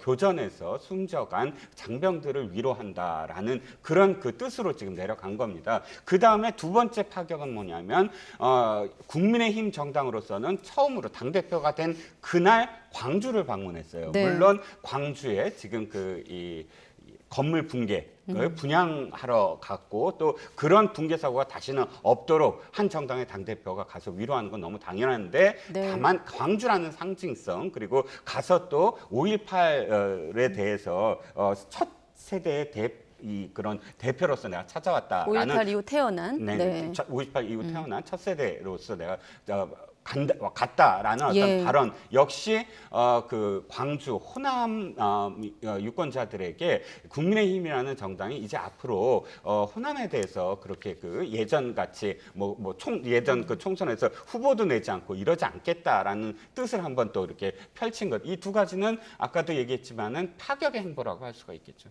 네, 교수님은 어떻게 보셨습니까? 일단 그러니까 이준석 대표가 서해교전 천안함 수리원 희생장정들이 안치돼 있는 곳에 간 거 잘했다고 봐요, 저는. 그리고 그런 분들에 대해서 조의를 표한 것도 저는 잘했다고 봅니다. 다만 저는 이렇게 생각해요. 최근에 여의도 연구원에서 김기현 원내대표 포함해서 당직자들이 모인 상태에서 천안함 생존 장병들과 대화하는 장면을 대화하는 시간을 가졌습니다. 아마 이제 대표 선거 하면서 아마 천안함 관련된 얘기가 나왔었고 그것 때문에 이준석 지금 대표가 당시에 후보 시절에 국방부 앞에서 시위하는 천안함 생존자들 만나서 눈물 흘리고 이런 부분이 영향을 미쳤다고 봐요. 그런데 그 모임에서 쓴소리를 들어요. 국민의힘이. 그러니까 이제 이미 모 언론사에서 그걸 영상을 만들어서 유튜브에 올려놨는데 그 내용 보면 이렇습니다. 천안함 생존자들이 뭐라고 그러냐면 이명박 전 대통령 때 이거 천안함 사건 터졌는데 그 이후에 문재인 정부 들어올 때까지 보수 정권이 한 게 뭐 있냐. 그리고 이 천안함 희생자 13분이 국가유공자로 지명이 됐어요. 그중에 6분이 보수 정권에 됐고요. 7분이 문재인 정부 들어서 유공자로 임명이 됐습니다. 또 하나 그 최원일 함장 있죠. 그 함장 같은 경우에도 중령으로 계속 진급하다가 대령으로 명예 대령으로 전역을 하셨어요. 네. 그 명예 대령으로 전역할 때 그걸 진급시켜준 분도 문재인 대통령이에요. 그 장병이 그렇게 얘기해요. 제가 얘기한 얘기가 아니고 지금까지 한마디도 안 하고 있다가 왜 이렇게 정치적으로 천안함을 이용하느냐라고 비판을 하는 모습을 쓴소리를 했고요. 기자들 왜 불렀냐. 천안함이 정치적으로 이용되는 거 자기들 너무너무 불쾌하다. 그런 얘기를 했습니다. 네. 제가 전제했죠. 이준석 대표가 대전 현충원에 간 거 잘했습니다. 다만 그걸 정치적으로 이용하면 저는 안 된다고 생각해요. 이분들의 희생에 대해서 분양하고 공식적으로 그것을 기리는 것은 박수 받을 일이지만 자꾸 천안함 문제나 다른 희생자들을 가지고 정치적으로 이익을 얻기 위한 어떤 행동을 하는 것은 저는 바람직하지 않다고 봅니다. 이건 보수든 진보든 관계없이 네. 정치권이 이분들의 희생에 대해서 경의를 표해야 되지만 정치적으로 이용하는 것은 부적절하다고 생각합니다. 그래서 이준석 신임 대표도 현장에서 반성이라는 단어를 쓰지 않았나 이런 생각이 듭니다. 이번에 국민의힘 내부 분위기를 잠깐 살펴보도록 하겠습니다. 뭐 YTN과 리얼미터 여론조사에서 국민의힘 지지도가 39%, 민주당보다 한 10%포인트나 앞선 다는 조사 결과도 있습니다만 뭐 당내 분위기도 신임 지도부 이후 좀 좋은 것 같습니다. 일단은 어떻습니까? 의원들과의 상견례 자리에서도 이준석 대표가 좀 몸을 낮추는 모습이었거든요. 이런 부분은 어떻게 평가하십니까? 네, 오늘 뭐 저 신문 제목이 이렇게 기사 제목이 이렇게 나왔더군요. 폴더형 인사였다. 의원총회에 그 이 발언하러 나가면서 의원들 앞에서 그 90도 각도로 뭐 이렇게 절을 하면서 발언을 시작을 했습니다. 상당히 또 언론들 관심이 뜨거웠죠. 왜냐하면 이제 다 선수도 높고 나이도 자기보다 낮은 사람이 한 명도 없었어요. 네. 가장 나이가 나이차가 적었다는 배현진 의원도 최고위원이 됐지만 3살 차이입니다. 그 자기도 나이가 가장 어린 걸 또 의식을 했고 그러면서도 사실은 굉장히 할 말을 다 하지 않았는가. 뭐 발언은 나를 좀 이용해 달라라는 발언부터 시작을 해서 의원들이 이제 걱정하는 어떤 우려의 시선을 바라보는 걸 다 인식하고 있다라는 것. 예. 그리고 이제 뭐 함께 미래를 만들어가자 뭐 이런 발언인데 한 가지 이제 저는 이준석 이 대표에게 오늘 행적에 대해서 한 가지 생각이 드는 건 이겁니다. 네. 이렇게 하면서도 사실은 방송에 다 출연을 했어요. 그 라디오 방송 다 출연했고 또 SNS에 또 글도 많이 올렸어요. 댓글도 달았더라고요. 네, 또 다 네. 올렸어요. 아주 뭐 열정적으로 다 했습니다. 그런데 다 좋은데요. 저는 이 대표라는 자리는 자신을 부각하는 자리이기도 하지만 같은 의원들이나 당직자들을 부각시키는 자리거든요. 홍준표 대표 시절에 가장 제가 지적을 했던 게 뭐냐면 홍준표 의원이야말로 최고의 저격수인데 이 당대표라는 건 야전사령관이자 총지휘관이에요. 네. 지휘관이 현장에 나가서 총을 들고 저격수 역할을 하면 안 되는 거거든요. 그건 남한테 가장 저격수 역할을 할 의원을 북돋아줘야 되고 뭐 이런 역할을 다 이렇게 줘야 되는데 네. 오늘 하루 보여준 그 이준석 대표의 이 행보는 혼자서 모든 거를 다 짊어진 그런 느낌이에요. 그래서 앞으로 의원총회에서도 밝힌 것처럼 앞으로 의원들을 더 빛나게 하고 의원들을 적재적소에 그 자신들을 할 수 있는 자신의 역량을 발휘할 수 있는 그런 어떤 이 조직을 만들고 팀플레이를 형성시키는 그런 당대표가 돼야 된다. 지금까지 평론가로서 자신을 부각시키는 10년 동안의 그런 이 언어나 혹은 언행에서 조금 더 업그레이드 돼야 되지 않나 싶습니다. 네. 교수님께는 이 질문을 드릴게요. 앞서 윤 전 총장 얘기할 때 당직 인선, 어떤 중진 기용 여부에 대해서도 윤 전 총장 측도 아마 관심을 기울일 것이다 말씀하셨는데 평론가님께서 지금 팀플레이 또 역할 분담 이런 거를 강조하셨거든요. 당직 인선은 어떻게 좀 나누어져야 된다고 보십니까? 일단 제가 볼 때는 이준석 대표가 그런 얘기를 한 적이 있어요. 사무총장은 이제 당의 살림을 다 책임지는 것이잖아요. 그리고 선거를 앞두고서 대선을 앞두고 사무총장은 중요하기 때문에 중진을 하겠다라고 이미 얘기를 한 적이 있어요. 그래서 아마 사무총장에는 중진급을 임명할 가능성이 있다고 저는 봅니다. 그리고 대선 준비하는 과정에 중요한 역할을 하기 때문에 지금 이제 거론되고 있는 분들이 화면에 나가고 있는데요. 권성동, 박진, 권영세 이런 분들이 거론되고 있고 정책위 의장 같은 경우에는 이게 신신이 나올 가능성이 있다고 봐요. 그러니까 여기 지금 김도읍, 성일종, 유영준 의원까지 얘기가 나오고 있고 윤희숙 의원도 정책위 의장으로 논의가 되고 있는 것으로 알려지고 있어서 누가 될지는 지켜봐야 되겠지만 정책적인 부분에 있어서 또 깜짝 인사를 할 가능성도 있지 않겠나는 생각이 드는데 정책위원장은 근데 원내대표하고 당헌 당규 바뀌면서요. 대표하고 합의해서 당 전체 의원총회에서 추인을 받도록 돼 있어요. 정책의장은 대선하고도 관련이 있지 않습니까? 그렇습니다. 자리가? 그래서 이거는 이제 원내대표가 또 누구를 추천했는지 모르기 때문에 아마 이제 어느 정도 의견이 일치된 걸 보면 중진이 될 가능성은 저는 있다고 봅니다. 그래서 정책위 의장은 그렇고 여의도 연구원장 같은 경우도 지상욱 지금 전 의원이 유임될 거냐 아니면 네. 유희숙 의원이 될 거냐도 여러 가지 논의가 되고 있는 상황인데요. 아마도 이제 본인이 갖고 있는 세대 교체나 쇄신의 이미지를 좀 더 살릴 수 있는 쪽으로 인사를 하지 않을까 하는 생각이 저는 들어요. 그래서 네. 중요한 사무총재나 정책위 의장 같은 경우에는 논의가 필요하고 의총에서 그걸 받아야 되기 때문에 중진이 아마 임명될 가능성도 전혀 배제할 수 없겠지만 나머지 인선에 대해서는 좀 더 참신한 인물을 내세우지 않을까 하는 그런 기대도 있습니다. 네, 다음 주제 넘어가려고 했는데 우리 평론가님께서 뚫어지게 화면을 보고 계셔가지고 질문을 드리도록 하겠습니다. 일단 김재원 최고위원 같은 경우도 이번 최근에 인선과 관련해서 사전 발표와 관련해 좀 문제 제기를 하기도 했습니다만은 당직 인선 어떻게 전망하십니까?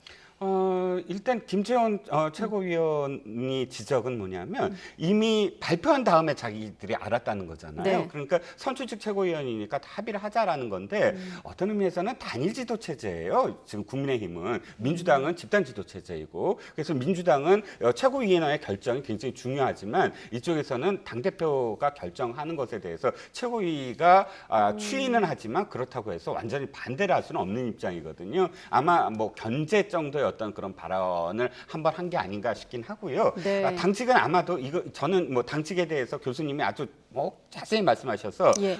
이런 말씀을 드리고 싶어요. 지금 당권을 장악을 하려면 칼이 있어야 됩니다. 그 칼을 쓸 수 있는 건 사무총장이에요. 즉 사무총장이 뭐를 갖고 있냐면 공천과 관련된 룰이라든지 이런 걸 갖고 있거든요. 지금 총선은 굉장히 멀었어요. 앞으로도 2년 후예요. 네. 2, 3년 후예요. 그런데 지방선거가 가깝거든요. 그러면 지방선거 뭐 시험 보겠다 이런 말을 계속하는 건 뭐냐면 내가 칼을 갖고 있어야 돼요. 의원들도 사실 지방선거와 관련돼서 굉장히 그러니까 자기가 나서진 않더라도 자기와 관련 있는 사람들이 됐으면 하는 거잖아요. 네. 그렇다면 사무총장이야말로 자기의 뜻을 가장 가깝게 해줄 수 있는 사람을 아마 선택하지 않을까. 정책위장이나 여의도연구원장보다도 지금 칼을 갖고 있고 칼을 함께 나눠서 쓸 수 있는 사람. 그러니까 사무총장 인선이 아마도 이준석 당대표로서는 굉장히 심혈을 기울일 그런 인선이 아닌가 싶습니다. 네, 자 이번에는 이 모든 상황을 지켜보고 있는 민주당 얘기로 넘어가 보도록 하겠습니다. 일단 송영길 대표가 구시대적 문법을 좀 탈피하자면서 여야정 상설협의체 재가동을 제안했습니다. 대선 전국인데 이게 현실화될까요? 뭐 현실화될 가능성이 뭐 전혀 없다고 볼 수는 없고요. 다만 근데 이준석 대표 같은 경우도 일단 긍정적으로 반응을 보였어요. 그래서 네. 출발을 할 수 있다고 봐요. 이게 어느 정도 지속될 거냐는 제가 보장하기 어려울 것 같은데. 2018년 이후에 지금 4년째 한 번 멈춰 하고 있으니까요. 못했죠. 그때 예. 한 번 딱 모이고 그다음부터 못 모였는데 일단 협치하는 모습을 보이는 것이 이제 집권 여당으로서는 중요해요. 네. 국민들이 볼 때도 집권 여당이 협치하는 모습 그다음에 함께하는 모습을 보여주는 건 집권 여당의 지지율을 높이는 데 필요하기 때문에 민주당 입장에서 이런 제안을 했다고 보여지고요. 네. 이준석 대표도 여기에 대해서 긍정적인 반응을 보였어요. 그래서 제가 볼 때는 출발은 할 수 있을 걸로 봅니다. 물론 이제 모여서 얘기하고 대화하는 과정에서 이제 여러 가지 충돌이 일어나면 또 이제 이게 좀 잘 안 이루어질 가능성은 있겠지만 제가 볼 때 출발은 할 수 있을 것 같아요. 왜냐하면 이준석 대표 입장에서도 이런 생각이 들 거예요. 본인이 어쨌든 쇄신하고 함께하겠다고 전향적인 어떤 변화된 정치인의 모습을 보이겠다고 했으니까 처음부터 그냥 안 된다고 하기보다는 긍정적 평가와 함께 본인도 함께하는 모습을 일단 보이는 것이 본인의 이미지에도 도움이 된다고 판단할 가능성이 있어요. 그래서 저는 네. 일단 출범을 할 거라고 저는 보고요. 다만 이게 어느 정도까지 지속될 거냐는 이 이후에 이제 대화나 아니면 논의의 과정에서 어떤 중요한 이슈가 발견돼서 그것 때문에 충돌했을 경우에 가다가 또 중단될 가능성도 전혀 배제할 수 없는 상황이라는 생각이 듭니다. 네, 자 민주당 안에서도 이렇게 세대 교체 또 쇄신이 화두가 되면서 지도부 회의 풍경도 달라진 것 같습니다. 이 대목은 잠시 뒤에 이제 평론가님께 여쭤볼 텐데 이동학 청년 최고위원 얘기도 한번 들어보도록 하겠습니다. 이따금씩은 청년의 목소리를 먼저 듣는 최고위도 괜찮을 것 같습니다. 국민의힘 지도부의 시작을 축하드리고 응원드립니다. 변화의 열망을 듣고 탄생한 만큼 새로운 정치를 선보일 것으로 기대합니다. 이에 따른 개혁 경쟁은 불가피합니다. 민주당도 질 수 없습니다. 지방선거부터 공천개혁에 나서야 합니다. 공천개혁 논의와 공감대를 만들어 가겠습니다. 그래서 국민의힘과 공천 경쟁에서 이겨내겠습니다. 묻고 더블로 가겠습니다. 네, 묻고 더블로 가겠다. 오늘 윤호중 원내대표 다음으로 발언 기회를 얻었다고 알려지고 있습니다. 이 이동학 최고위원 얘기대로 더블로 가려면 민주당이 지금 시점에서 어떤 좀 주문이 필요할까요? 이렇게 시켜서 세 번째로 발언하는 것이 없어져야 돼요. 무슨 말씀이냐면 자 지금 상대적으로 엄청난 차이가 있어요. 아마도 여의도에서는 지금 염색약이 가장 많이 팔릴 거다 이런 얘기가 있습니다. 왜냐하면 이준석 대표와 사진을 찍는 상대 당이라든지 뭐 상대를 해야 되는 사람들은 젊게 보여야 되거든요. 이준석 대표는 지금 스스로 쟁취해서 투표로서 선출된 거예요. 그래서 네. 자기가 발언권이 셀 수밖에 없어요. 그런데 이동학 청년 최고위원은 청년 최고위원직을 준 거예요.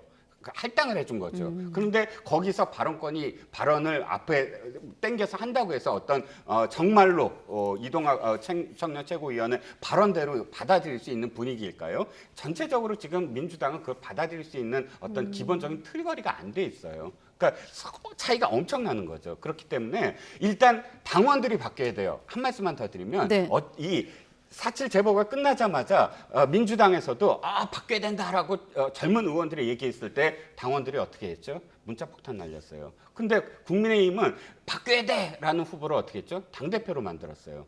누가 그랬죠? 당원들이 그렇게 차이가 있는 거예요. 그러니까 아마도 민주당이 지금 바뀌려면 당원들의 그런 이 개혁에 대해서 당원들도 좀 밀어줘야지 개혁을 부르짖는 초선들에 대해서 그렇게 누르고 뭐 문자 폭탄 보내고 이런 분위기가 계속되다가 단순히 뭐 발언을 뭐 세 번째, 두 번째로 한다고 하더라도 안 바뀔 거다라는 생각입니다. 말씀하신 대로 야당발 쇄신 바람도 있고 또 더불어 여당 안에선 지금 경선 연기론도 좀 논쟁이 있기 때문에 지금 시점에서 대선 기획단을 어떻게 인선할 것인가도 민주당 안에서는 화두가 되는데 내일 모레도 최고위가 열린다고 하잖아요. 네, 어떤 인물로 좀 선정이 될까요? 그러니까 아무래도 이제 쇄신할 수 있는 인물로 가야 되겠죠. 지금 분위기 자체가 이렇게 흐르고 있기 때문에 인적 쇄신이나 아니면 세대 교체 이런 부분들이 이제 주류를 이루고 있잖아요. 정치 네. 전체적인 분위기에서. 그렇다면 그 시류에 맞게 저는 해야 된다고 봐요. 그리고 대선 연기로는 민주당이 더 이상 이해가 나오는 것은 전혀 민주당이 도움이 안 된다고 저는 생각하고요. 경선 연기 죄송합니다. 경선 연기로는 네. 그거는 원칙을 지키는 게 맞아요. 지금 보세요. 국민의힘에서 지금 이준석 대표가 되는 것도 보세요. 이게 그런데 민주당은 본인의 이해관계 때문에 원칙을 버리자고 하면 이게 국민들이 볼 때 어떻게 생각하겠습니까? 당은 당규에 있는 원칙까지 바꿔가면서 자기들이 유리한 환경을 만들겠다? 이게 구태 정치가 아니면 어떤 것이 구태 정치입니까? 아니 지금 국민의힘은 저런 모습으로 보여가지고 뭔가 바뀌려는 노력을 하고 있는 거잖아요. 그런데 민주당의 대선 후보라는 분들이 이게 원칙 바꿔가지고 지난번 재보선 선거도 그래서 논란이 됐지 않습니까?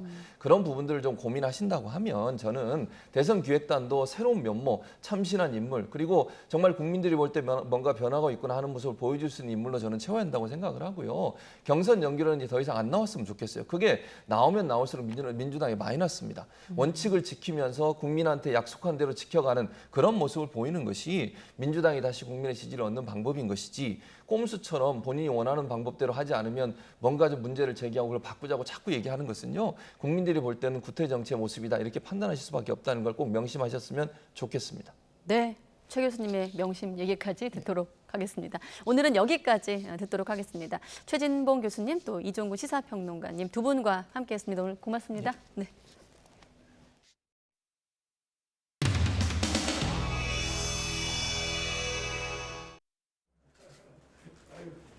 축하드립니다. 아이고, 감사합니다. 대단한 저력을 보였습니다. 대단해.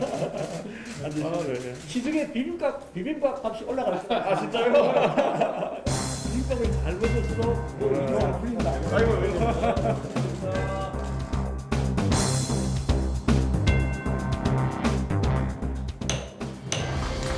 네, 모두 큰 박수 부탁드리겠습니다. 예, 오늘 이 자리에 서게 된 것은 저에게 무궁한 영광입니다. 제가 가장 강조하고 싶은 것은 공존입니다. 다양한 사람이 샐러드 볼에 담긴 각종 채소처럼 고유한 특성을 유지한 채 같이 공존할 수 있는 사회가 샐러드 볼입니다. 비빔밥을 생각해 보시면 될 것 같습니다. 비빔밥이 가장 먹음직스러운 상태는 각각의 색채와 식감, 형태를 유지한 상태로 밥 위에 얹혀져 있을 때입니다. 생각해 보십시오. 비빔밥의 재료를 모두 갈아가지고 만약에 저희가 밥 위에 얹는다면은 우중충한 빛깔일 것이고요. 색감도 그다지 끌리지 않을 것이고 식감도 마찬가지입니다. 원래 여성주의 운동하시는 분들이 여성에 대한 여성다움을 강요하는 것이 상당한 개인의 개성을 꺾어버리는 폭력이라고 생각하시는 것처럼 저는 누군가에게 청년다움, 중진다움, 때로는 당대표다움을 강요하면서 우리 사회에 달걀과 시금치, 고사리 같은 소중한 개성들을 갈아버리지 않는 그런 사회를 만들겠습니다. 우리의 지상과제는 대선의 승리입니다. 변화하고 자강해서 우리가 더욱더 매력적인 정당으로 거듭나야 합니다. 제가 가장 먼저 추진할 변화는 공직 후보자 자격 시험의 구체적인 설계와 토론 배틀, 연설 대전 등을 통한 대변인단의 공개 경쟁 선발입니다. 정치하고 싶은 사람이라면은 남녀노소 누구나 공정하게 경쟁할 수 있는 환경을 만들 것입니다. 제가 말하는 변화에 대한 이 거친 생각들, 그리고 그걸 바라보는 전통적 당원들의 불안한 눈빛, 그리고 그걸 지켜보는 국민들에게 우리의 변화에 대한 도전은 전쟁과도 같은 치열함으로 비춰질 것이고, 이 변화를 통해서 우리는 바뀌어서 승리할 겁니다.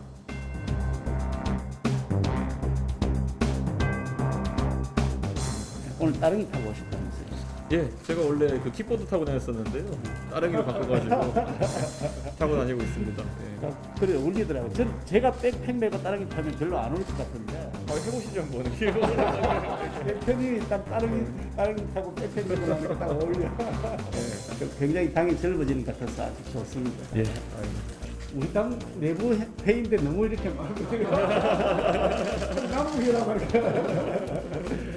특히 우리 윤석 대표님 당선되신 후에 시중에서 당 지지율이 올라가는 소리가 자꾸 들렸어요. 비빔밥 말씀하셔서 예. 진짜 비빔밥 값이 아마 올라가지 않을까. 비빔밥에 들어갈 고명이 자꾸 좀 늘어나고 있습니다. 예. 그래서 이거 잘 비비는 걸 제가 좀 잘 하니까. 네. 그런 일들 같이 하면.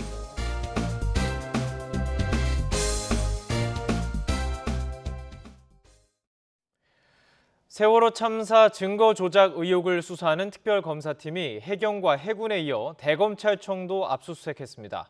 수사 반환점을 돈 특검은 참고인 조사를 이어가면서 수사에 속도를 내고 있습니다. 손효정 기자입니다. 세월호 특검이 출범 한 달 만에 대검찰청 포렌식센터를 압수수색했습니다. 압수수색 대상인 통합 디지털 증거관리 시스템 서버로 세월호 영상 저장 장치인 DVR 수거 과정에 대한 영상과 자료 등을 확보하려는 취지입니다. 특히 과거 세월호 의혹을 수사했던 검찰 특별수사단과 광주지검 등의 수사 자료를 중점적으로 들여다보는 것으로 전해졌습니다. 앞서 특검은 지난 7일부터 며칠에 걸쳐 해경과 해군 본부 등에 대한 압수수색도 벌였습니다. 이렇게 확보한 자료가 상자 30여 개 분량에 전자정보도 100TB 이상인 것으로 파악됐습니다.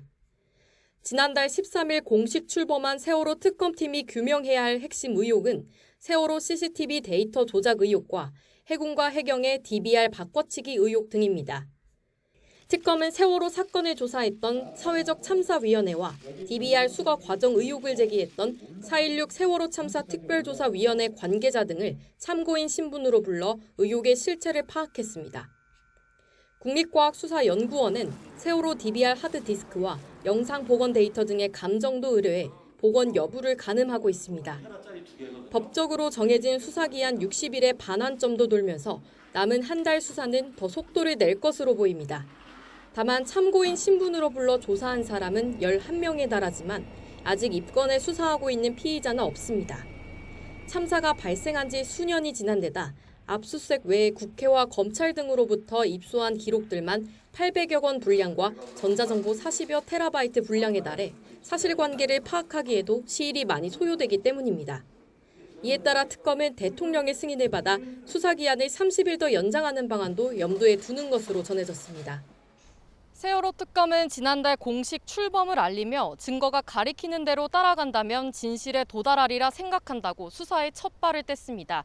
연이은 압수수색으로 관련 자료는 충분히 확보한 것으로 보이는 만큼 남은 기간에 어떤 성과를 낼 수 있을지 주목됩니다. YTN 손효정입니다. 세월호 특별검사팀이 내일 세월호 유족들과 만납니다. 유경근 4.15 세월호 참사 가족협의회 집행위원장은 자신의 SNS를 통해서 내일 오후 5시 서울 삼성동 특검 사무실에서 이현주 특검 등을 만난다고 밝혔습니다. 세월호 가족협의회는 그동안 특검 수사 상황과 방향에 대해서 의견을 나눌 예정이라고 설명했습니다. 공정거래위원회가 하이트진로 박문덕 회장을 검찰에 고발했습니다. 대기업에 대한 일감 몰아주기 규제 등을 피하려고 친척이 운영하는 회사를 숨긴 혐의입니다. 권남기 기자입니다. 공정거래위원회가 하이트진로 박문덕 회장의 장남 박태영 경영전략본부장을 검찰에 고발했습니다. 3년 전 아들 박태영 사장에 이어 이번엔 그룹 총수인 박문덕 회장이 검찰 조사를 받게 됐습니다. 공정위 조사 결과 박 회장은 총수 일가가 가진 회사 6곳을 계열사로 신고하지 않았고 친척 7명에 대한 자료도 내지 않았습니다. 일감 몰아주기와 같은 부당 내부 거래를 막기 위해 대기업 총수 친족이나 이들의 회사를 공개하도록 한 현행법을 어긴 겁니다.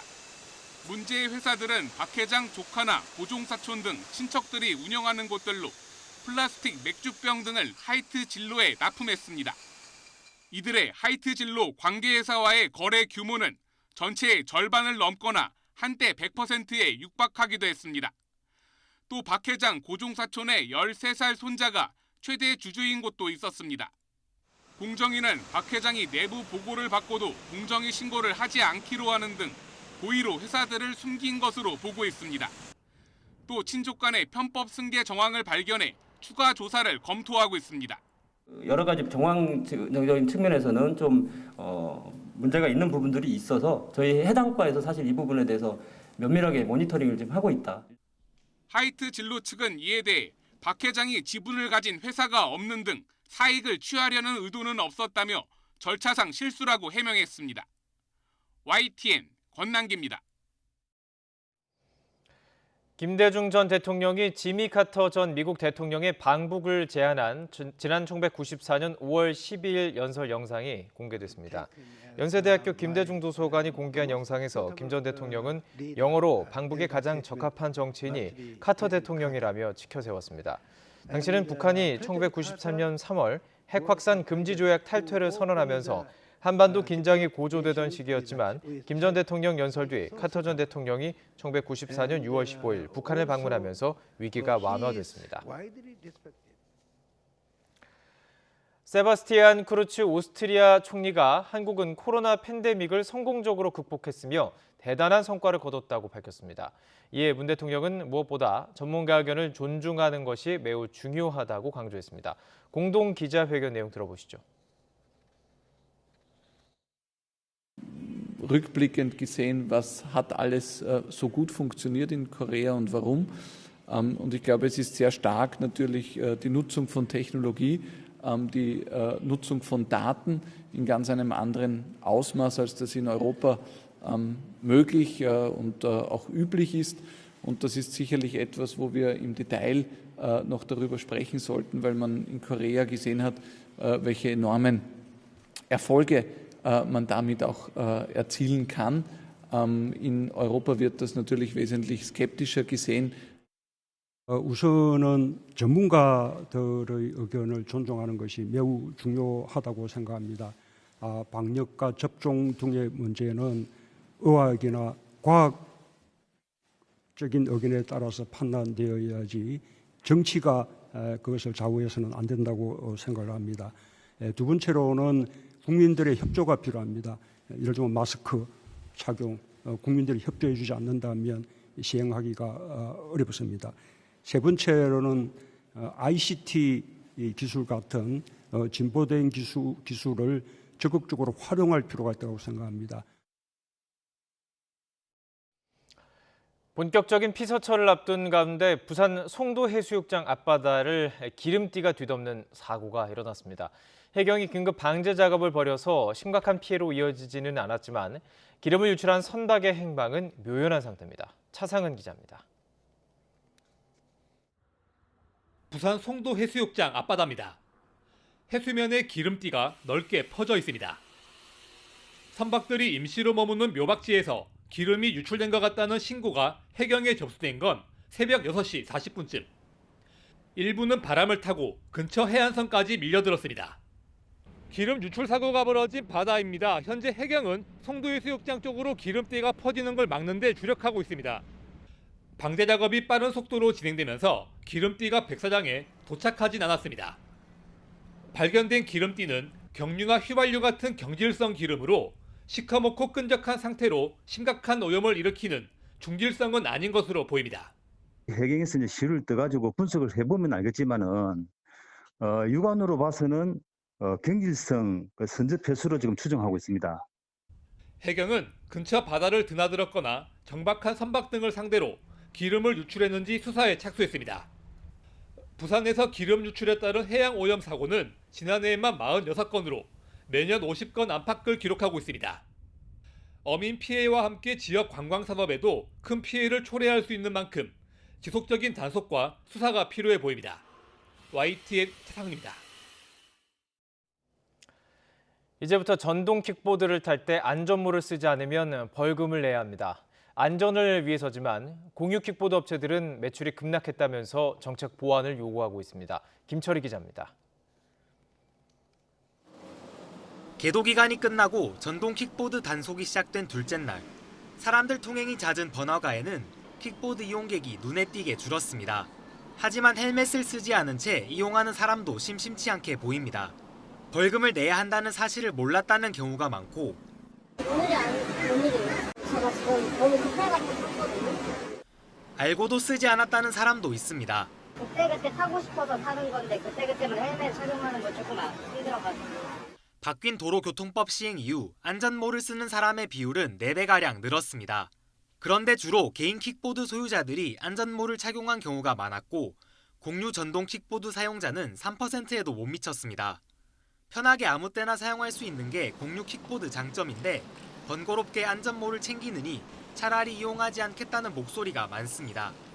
업체들이 너무 많다 보니까 사실 뭐 개인이 따로 헬멧을 준비하고 하는 건 좀 힘든데 이제 여름이고 하다 보니까 위생적인 부분이 좀 제일 마음에 걸리고요.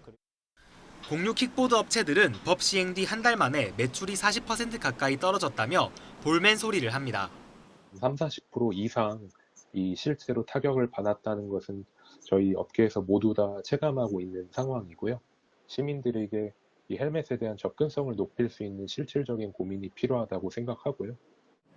그러나 전문가들은 전동 킥보드 사망 사고의 경우 안전모를 쓰지 않은 경우가 많았던 만큼 안전모 착용 의무화는 불가피하다고 강조합니다. 차도를 이용하려다 보니까 혹시 이제 차량과의 어떤 상충 같은 게 생길 가능성 때문에 도로교통법에 이제 그런 식으로 명문화를 한 거죠. 대신 안전모만 강제할 것이 아니라 킥보드를 위한 전용 차로를 확충하는 등 이용자들이 마음 놓고 이용할 수 있도록 하는 대안 논의도 필요하다고 조언했습니다. YTN 김철입니다. 코스피가 일주일 만에 사상 최고치를 경신했습니다. 코스피는 전 거래일보다 2.81포인트, 0.09% 오른 3,252.13에 마쳤습니다. 4일 연속 상승하며 지난 7일 기록한 종가 기준 사상 최고치 3,252.12를 일주일 만에 0.01포인트 차이로 다시 썼습니다. 아내 38명과 자녀 89명, 손주 33명을 둬서 세계 최대 가족의 가장으로 불린 인도 남성 시온 아 차나가 현지 시간 13일 76세로 세상을 떠났습니다. 인도 동북부 미조람주 주총리인 조람 탕가는 이날 자신의 트위터에 시오나 가족 덕분에 마을이 중요한 명소가 됐다면서 미조람은 비통한 심정으로 이별을 고했다고 썼습니다. 시오나는 차나종파라고 불리는 종교 집단의 우두머리로 이 종파는 그의 아버지가 1942년 창시했으며 400여 가족으로 구성된 이 집단은 일부 다처제를 허용하고 있습니다.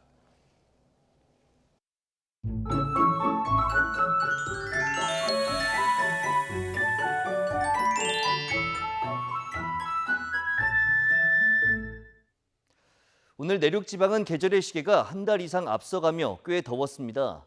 30도 안팎으로 기온이 크게 올랐는데 내일은 대체로 흐린 가운데 곳곳에 비가 내리겠고 특히 충청 이남은 더위가 주춤하겠습니다. 내일 서울 낮 기온이 27도, 대구 25도에 머무는 등 오늘보다 3도에서 6도가량 낮아지겠습니다. 비는 내일 새벽에 서쪽 지방부터 시작됩니다. 다만 수도권은 낮에 비가 그치겠고 충청과 남부지방은 점차 내륙으로 확대되면서 밤까지 이어지겠습니다. 또 동해안에도 오전부터 모레 오후 사이 비가 내리겠습니다. 비의 양은 제주 산간에 100mm 이상, 그 밖에 제주도에 최고 80mm, 전남 남해안에 최고 60mm, 경남에 최고 40mm, 내륙에는 5에서 20mm가 되겠습니다. 내일 낮 기온 예년보다 1도에서 4도가량 낮겠습니다. 서울 27도, 대전 25도, 광주 24도, 부산 24도로 예상됩니다. 목요일과 금요일에는 또다시 곳곳에 비가 내릴 전망입니다. 날씨 정보였습니다. 네, 이상으로 월요일 밤 뉴스나이트 마치겠습니다. 시청해주신 여러분 고맙습니다.